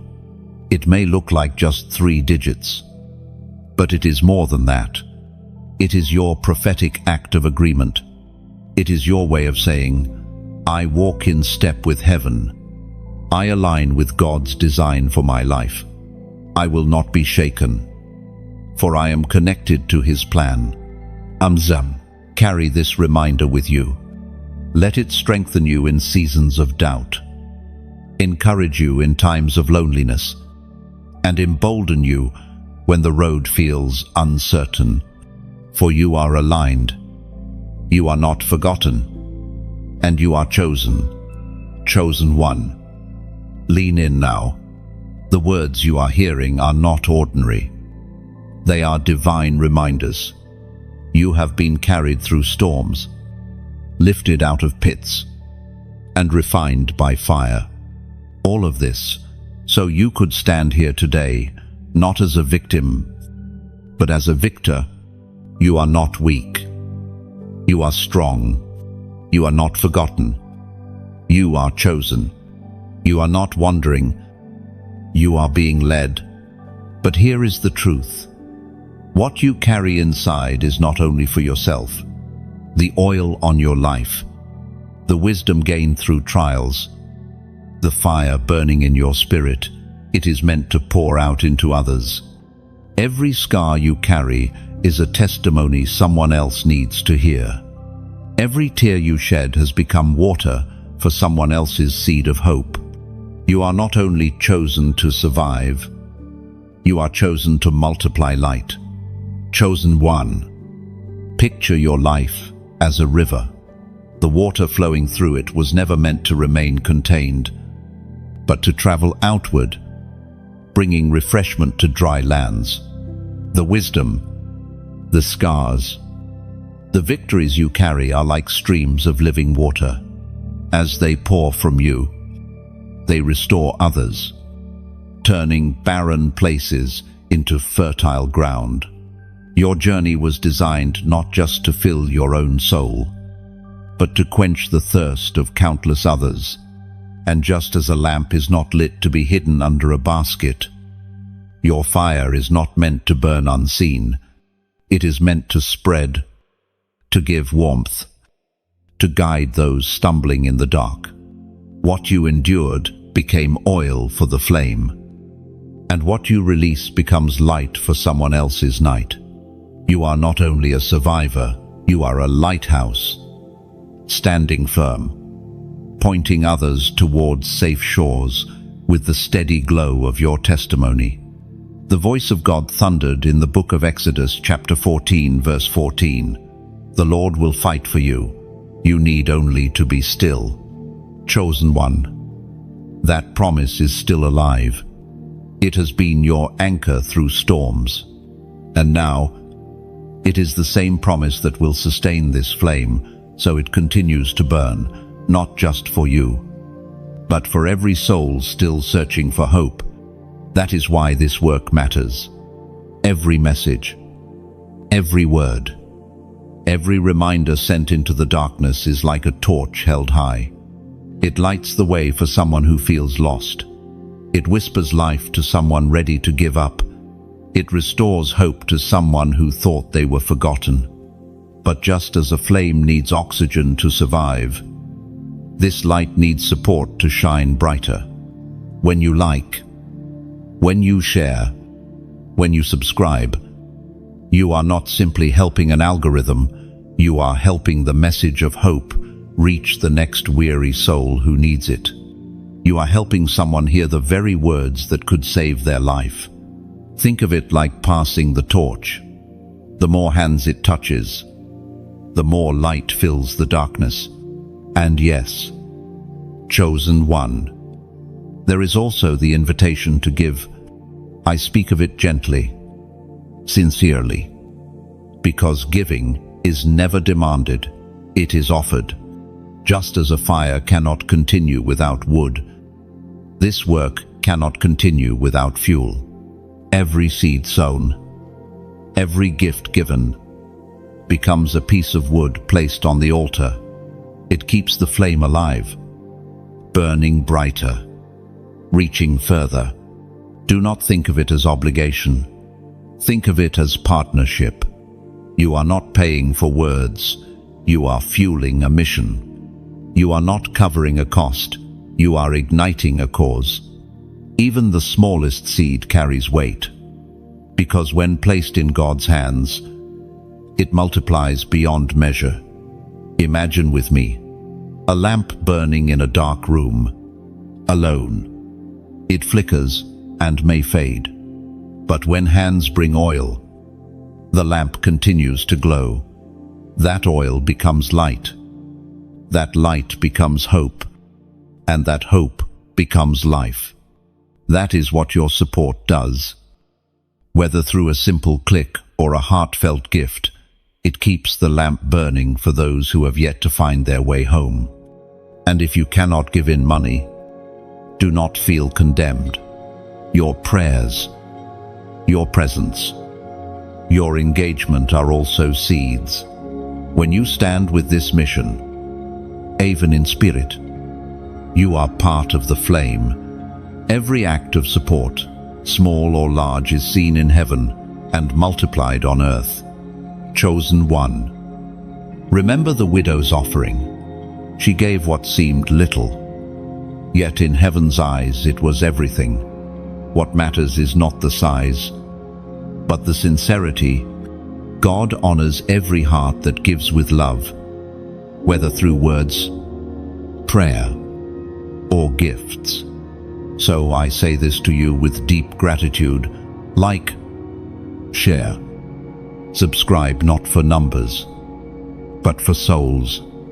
And if you feel led, sow into this flame, not as a demand, not as pressure, but as worship, because you believe the fire is worth keeping alive, because you believe hope is worth spreading, because you believe someone else's breakthrough is worth your seed. Chosen one. You are not just a receiver, you are a carrier, a builder, a partner in heaven's mission. Together, we keep the fire alive. Together, we push back the darkness. Together, we remind the world that God still speaks, still saves, still chooses. Lift your eyes. See the bigger picture. Your small action, your small seed, your small yes is part of something eternal. And when you step into eternity, you will see the faces of those who found light because you kept the flame burning. Like, share, subscribe. So if you are led, pray, always.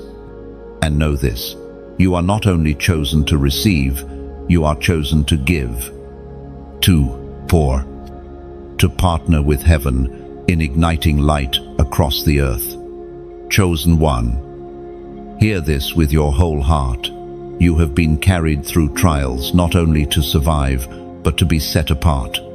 There is something different about you, something heaven placed in your spirit before the foundations of the earth. That difference is why you never truly fit in. That difference is why the world could not hold you down, even when it tried. That difference is the mark of being chosen. Your life has not been random. Every closed door, every betrayal, every tear was part of a divine design. What felt like delay was actually preparation. What seemed like rejection was actually protection. What looked like the end was only the beginning. Chosen one. Your story is not over.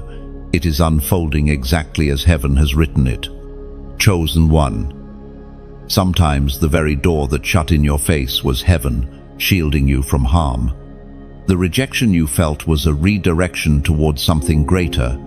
What you thought was loss was actually preservation. Just as a shepherd pulls a sheep back from a cliff, God was pulling you away from paths that would have broken you. Every no carried hidden mercy. And though the waiting hurt, heaven was never delaying out of cruelty. It was waiting until the stage was ready for your entrance. Seeds take time underground before they break forth into harvest.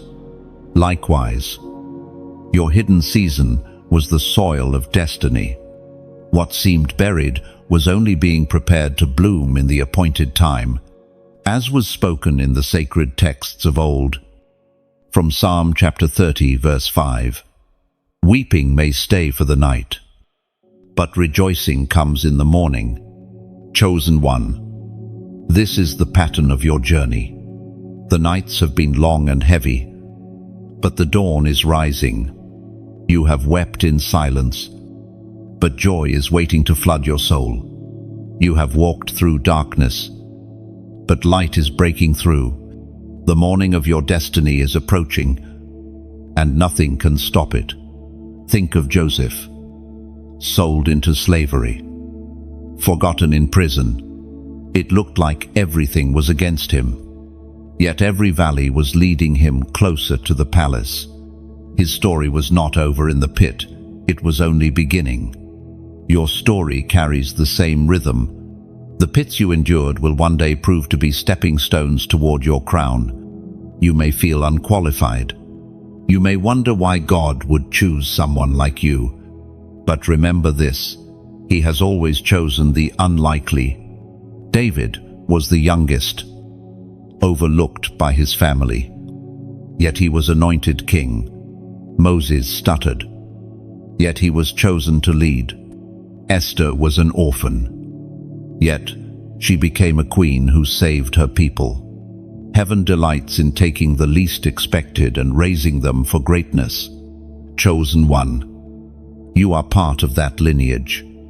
Your scars are not disqualifications, they are qualifications. Your weakness is not a hindrance, it is a stage for His strength. Your brokenness is not shame, it is the soil where glory will bloom.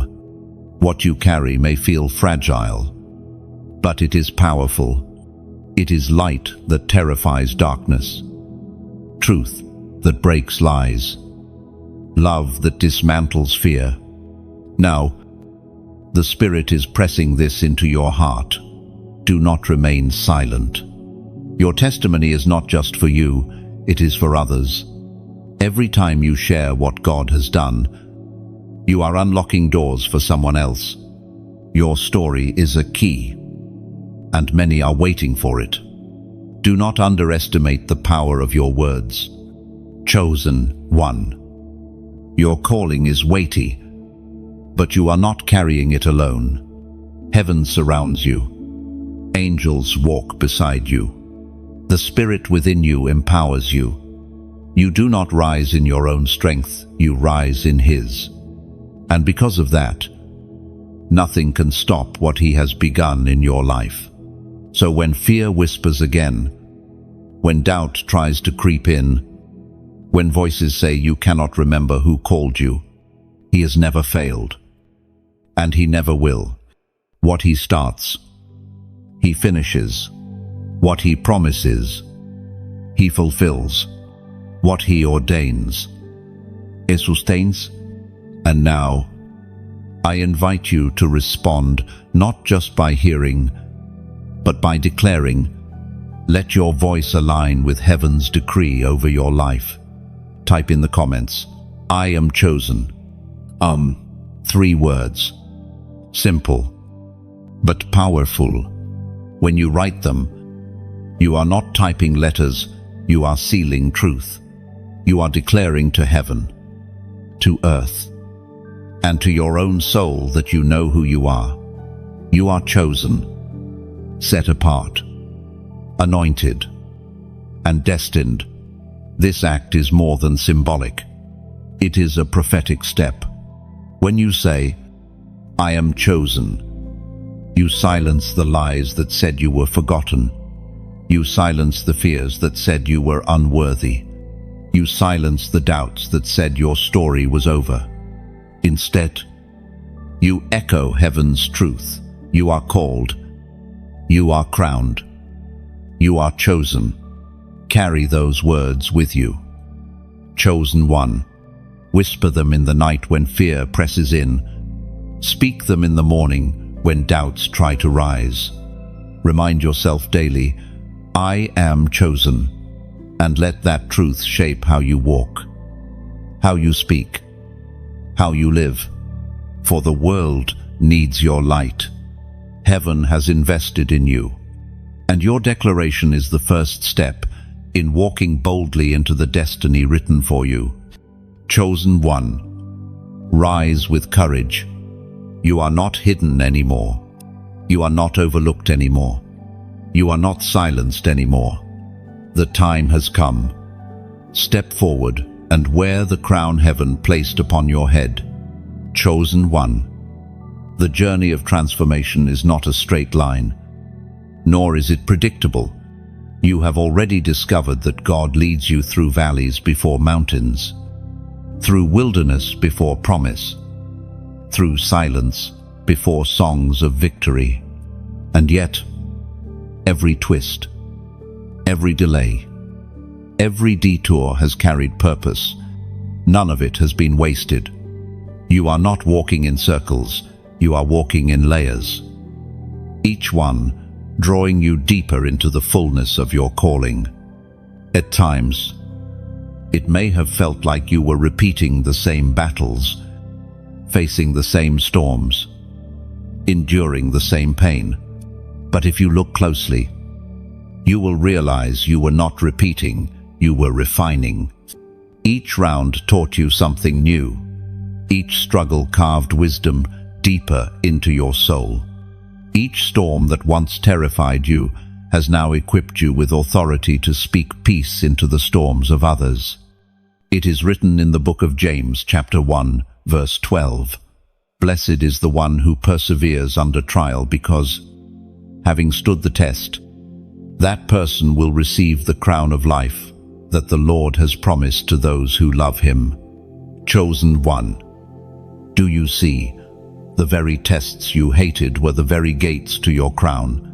The fire was never sent to destroy you, it was sent to reveal you.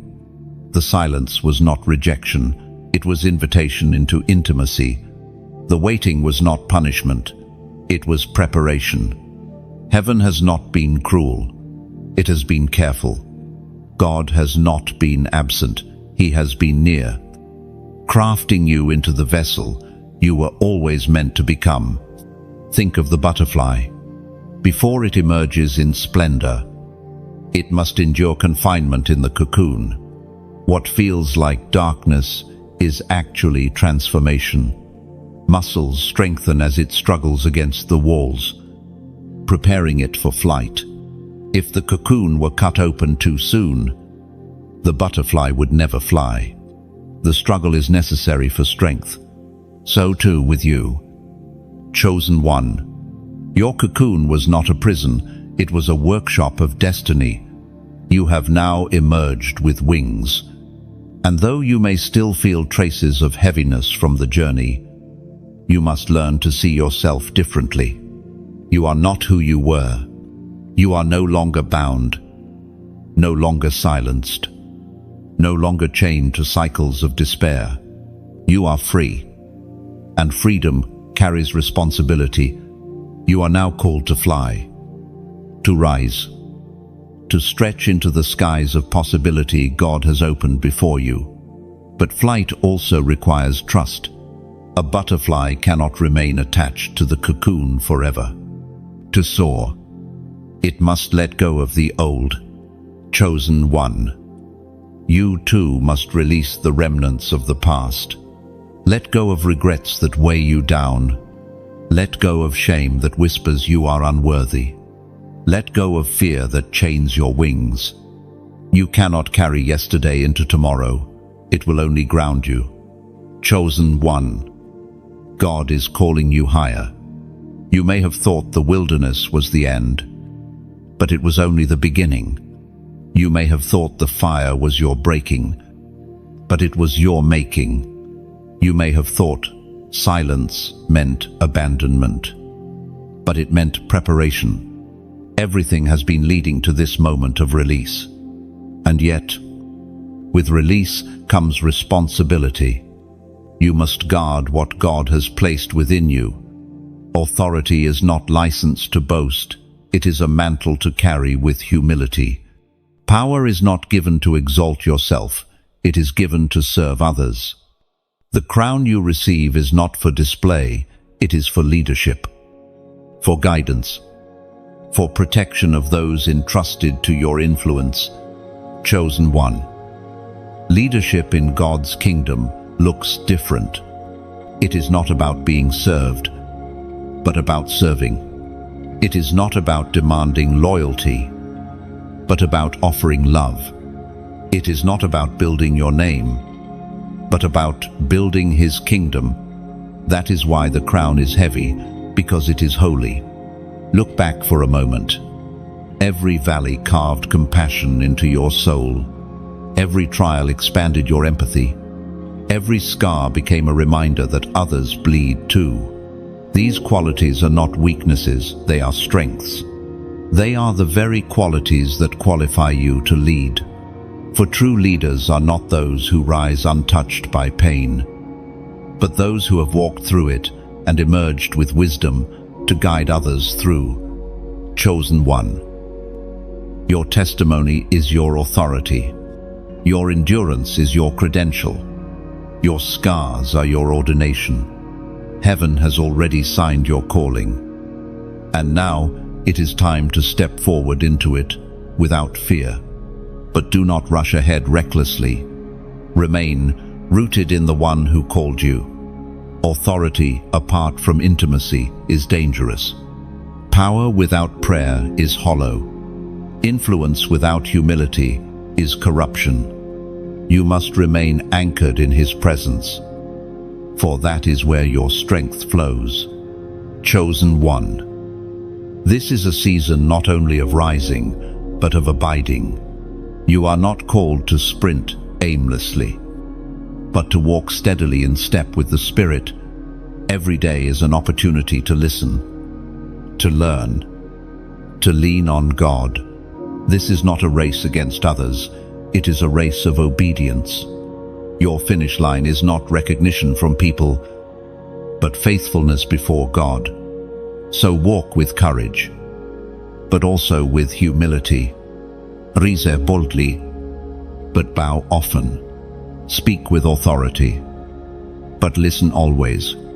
Let your crown remind you daily that you are chosen, not for comfort, but for calling.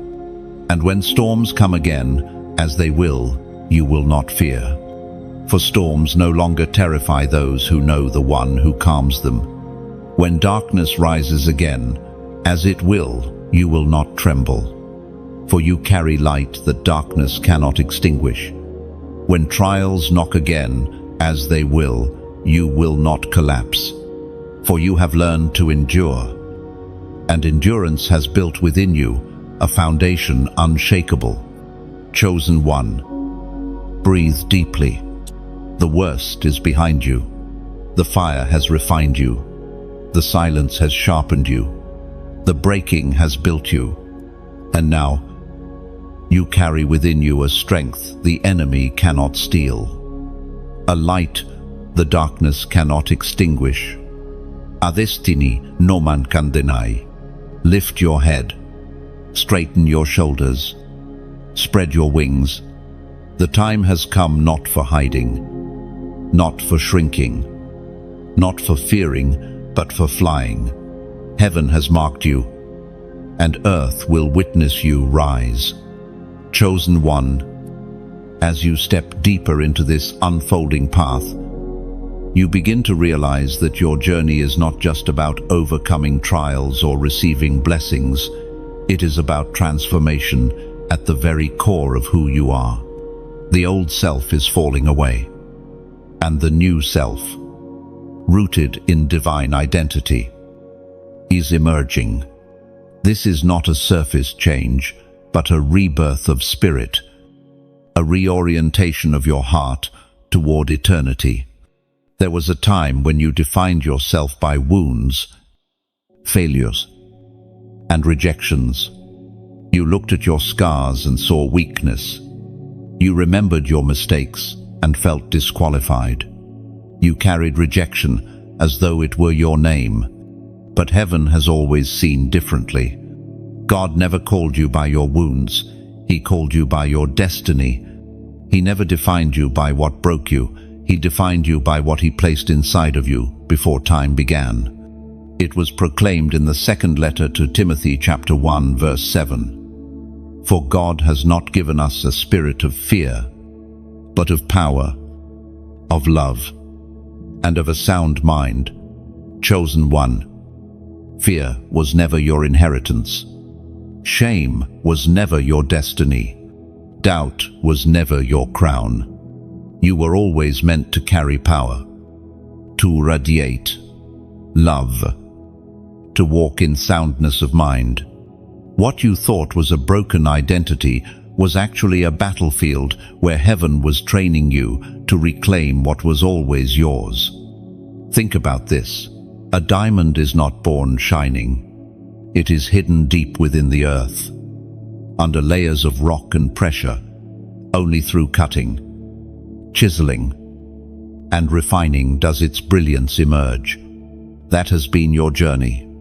The crushing was never meant to destroy it, was meant to reveal the treasure hidden within you. Every cut only revealed more light.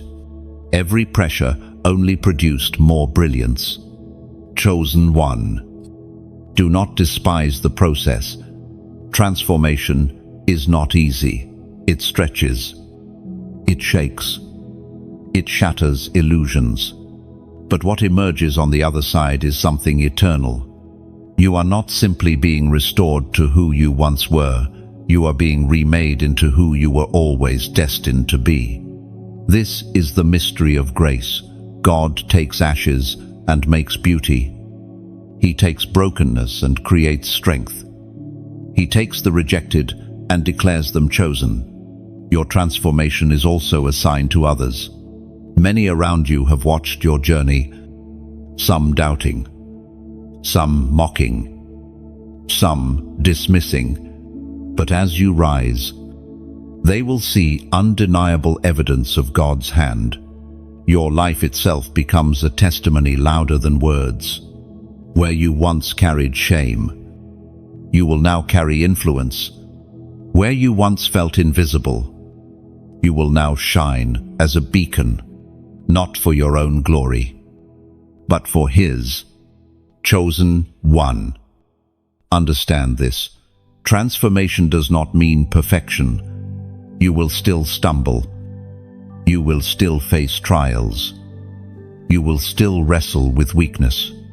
But now, weakness no longer defines you.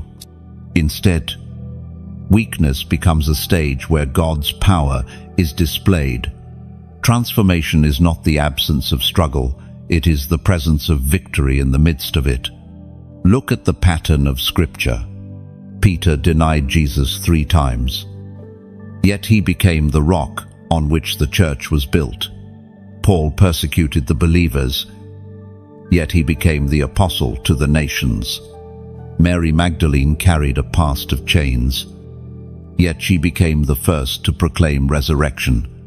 Over and over, heaven chose the broken, the unqualified, the overlooked, and transformed them into vessels of glory. Your story stands in that same lineage. Chosen one. The key to this transformation lies in surrender. Transformation cannot be forced by human strength. It is birthed when you yield, when you lay down your pride, your fear, your need for control. God reshapes you into a vessel fit for His purpose. Transformation begins where striving ends. And yet, surrender is not weakness, it is strength. It takes courage to release control. It takes faith to trust when you cannot see the outcome.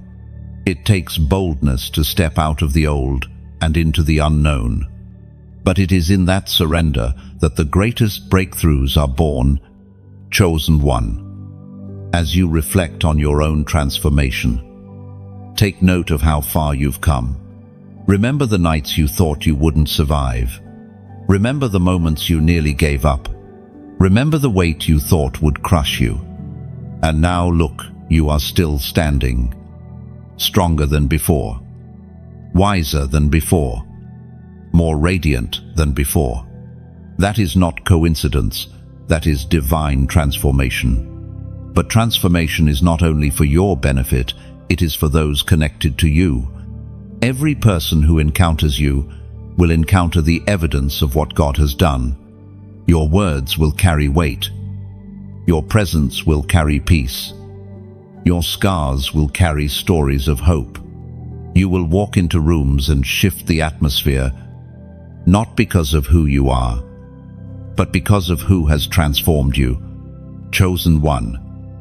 Transformation is not a one-time event. It is a lifelong journey. Every season brings new layers of refining. Every valley brings new depths of trust.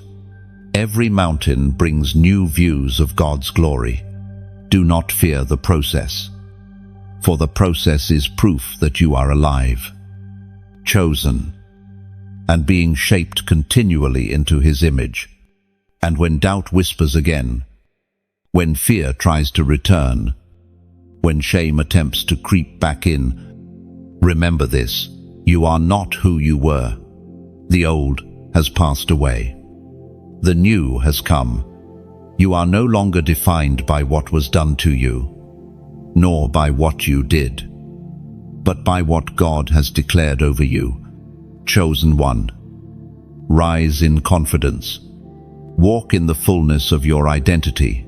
Carry the crown of transformation boldly, not as a weight of pride, but as a testimony of grace. Let your life proclaim to the world that God still changes lives, still restores the broken, still transforms ashes into beauty. Chosen one.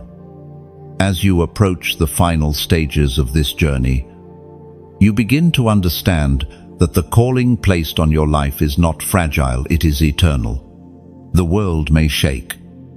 Voices may rise against you. Storms may return. But what God has written over you cannot be erased. The crown prepared for you was crafted before time began, and no hand of man nor scheme of darkness can remove it. You are sealed, chosen, and destined.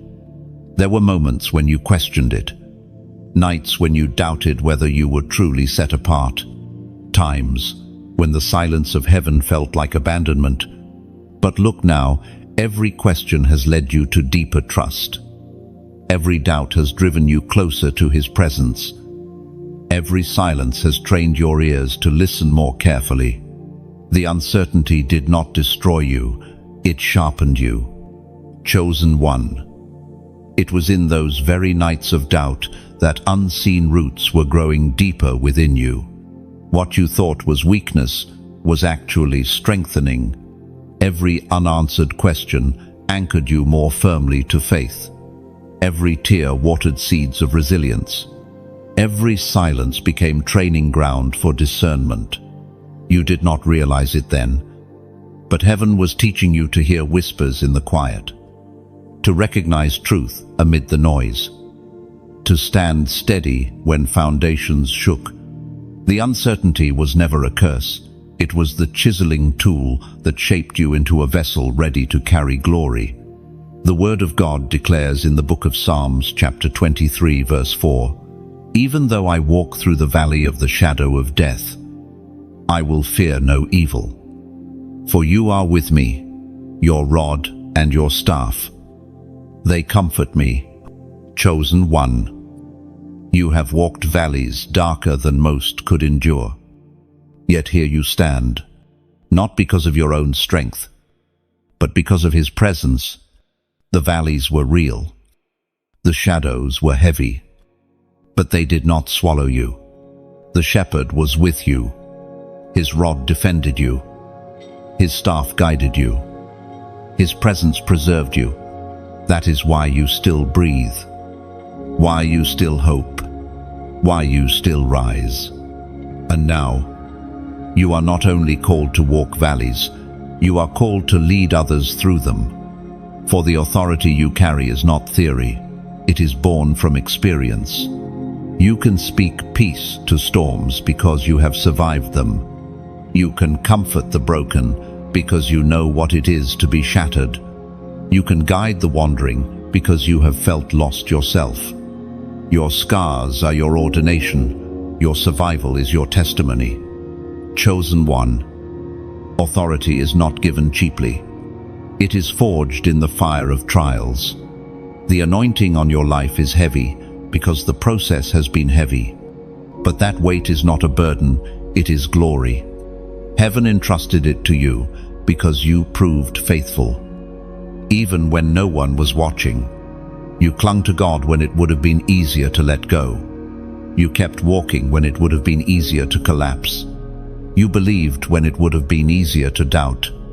That perseverance has crowned you with authority that cannot be shaken. Now, you must also understand, authority requires stewardship. The light you carry is not for display but for impact. You are not called to sit idly with it, you are called to wield it.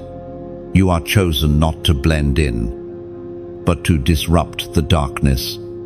That is why your very presence unsettles forces that once tormented you.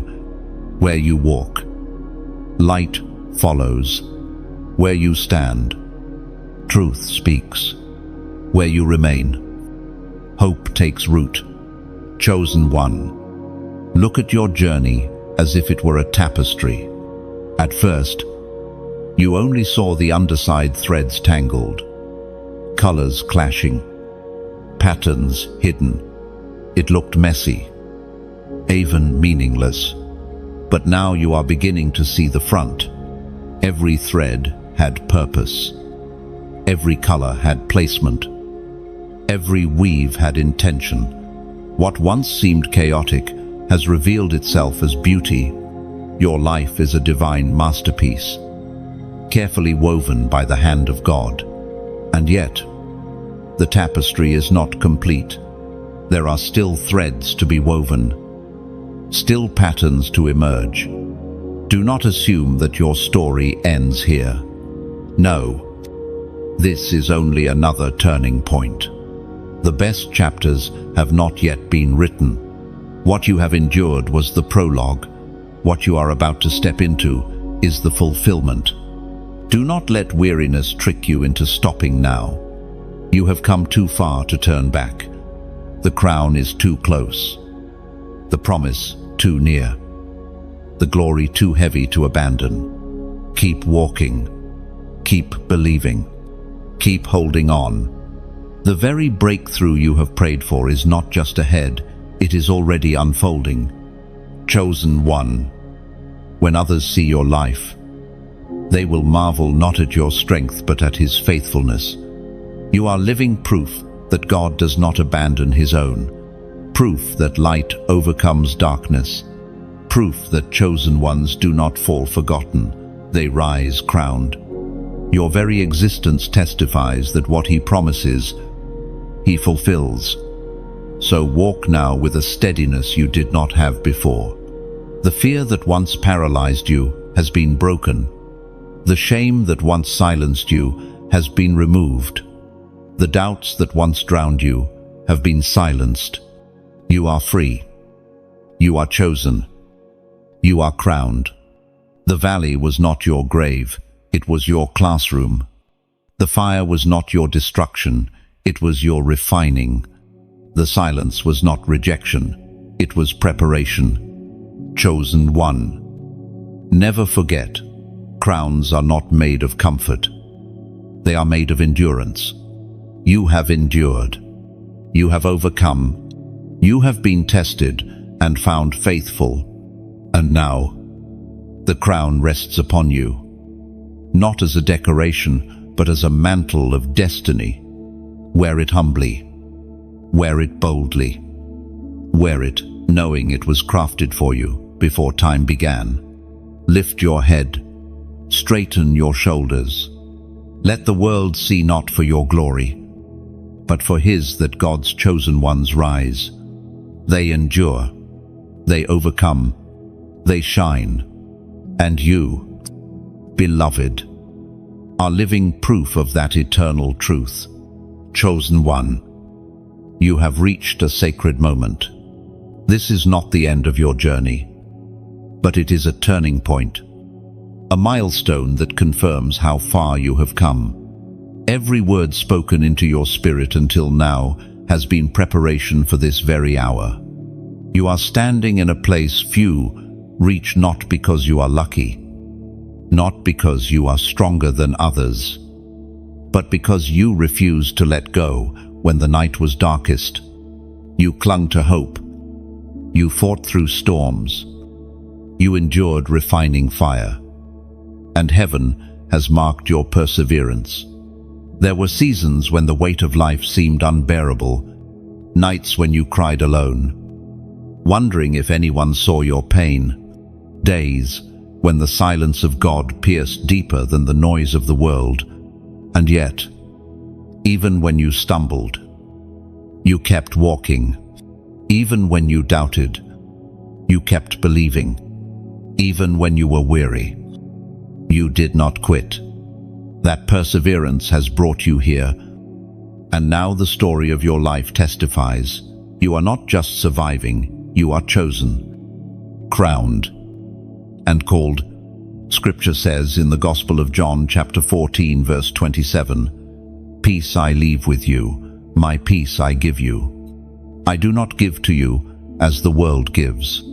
Do not let your hearts be troubled, and do not be afraid." Chosen one, this peace is your inheritance. The world may offer fleeting comfort, shallow promises, temporary relief, but heaven gives peace that endures, peace that anchors, peace that holds steady when storms rage. You are no longer tossed by waves of fear. You are no longer chained by the opinions of others. You are no longer broken by what once shattered you. You carry peace, because you carry his presence. Think of how far you have come. You were once in the valley of shadows, but now you stand in light. You were once silenced by shame, but now your voice carries authority. You were once bowed by burdens, but now you walk crowned. This is the fruit of your endurance, the evidence of your chosenness, the testimony of grace at work in you. Chosen one, remember this: the journey is not only about reaching the crown, but about carrying it well. Crowns are not ornaments, they are assignments. To be chosen is to be entrusted. To be entrusted is to be responsible. The authority you carry is not for your own comfort, it is for others. Your breakthrough becomes their hope. Your testimony becomes their map. Your scars become their reassurance. And so, as you step into this new season, you must see yourself as more than an individual. You are a torchbearer, carrying flame for those still in darkness. You are a signpost, pointing the lost toward home. You are a vessel, overflowing so that others may drink. Heaven never chooses for one alone. Heaven chooses for generations. Think of Abraham. His obedience birthed a lineage of promise. Think of Moses. His courage delivered a nation. Think of Esther. Her boldness preserved her people. None of them carried their crowns for themselves alone. Neither do you. Your life, chosen one, is bigger than you. Your story is written into eternity, woven into destinies yet unborn. That is why the battle was fierce. That is why the refining was deep. That is why the process was long.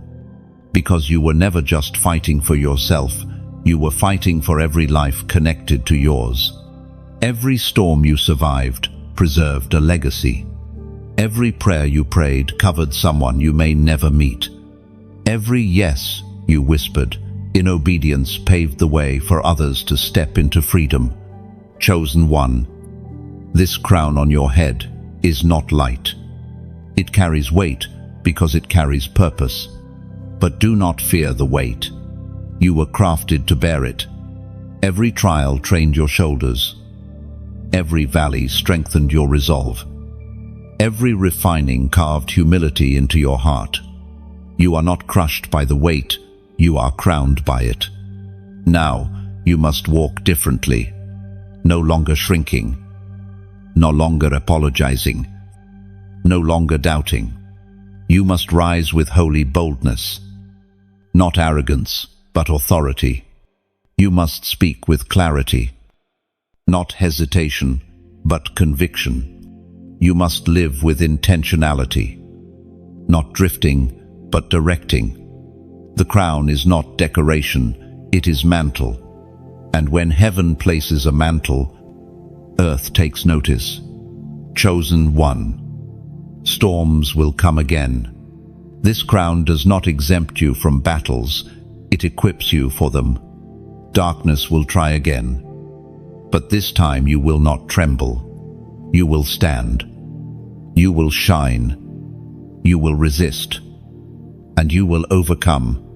The crown is not fragile, it is forged in fire. And every battle ahead will only polish it brighter. Lift your eyes and see. The horizon is opening. New doors are being prepared. New assignments unfolding. New partnerships aligning. You are stepping into uncharted territory. But you are not stepping alone. The Spirit who crowned you is the same Spirit who guides you. Every step you take is ordered. Every move you make is covered. Every battle you fight is already won in heaven. Chosen one. Breathe deeply. The past has passed. The pain has produced fruit. The wilderness has become testimony. The silence has become song. You are no longer who you were. You are who heaven always saw you to be. Walk boldly, for the world is waiting for the sound of your footsteps, the echo of your voice, the light of your presence. Your time is not coming, it is here. Your crown is not future, it is present. Your identity is not in question, it is sealed. You are God's chosen one, crowned with purpose, anointed with power, clothed with glory. And now, chosen one, let this final truth rest deeply in your heart. You are unshakable. You are unstoppable. You are unbreakable.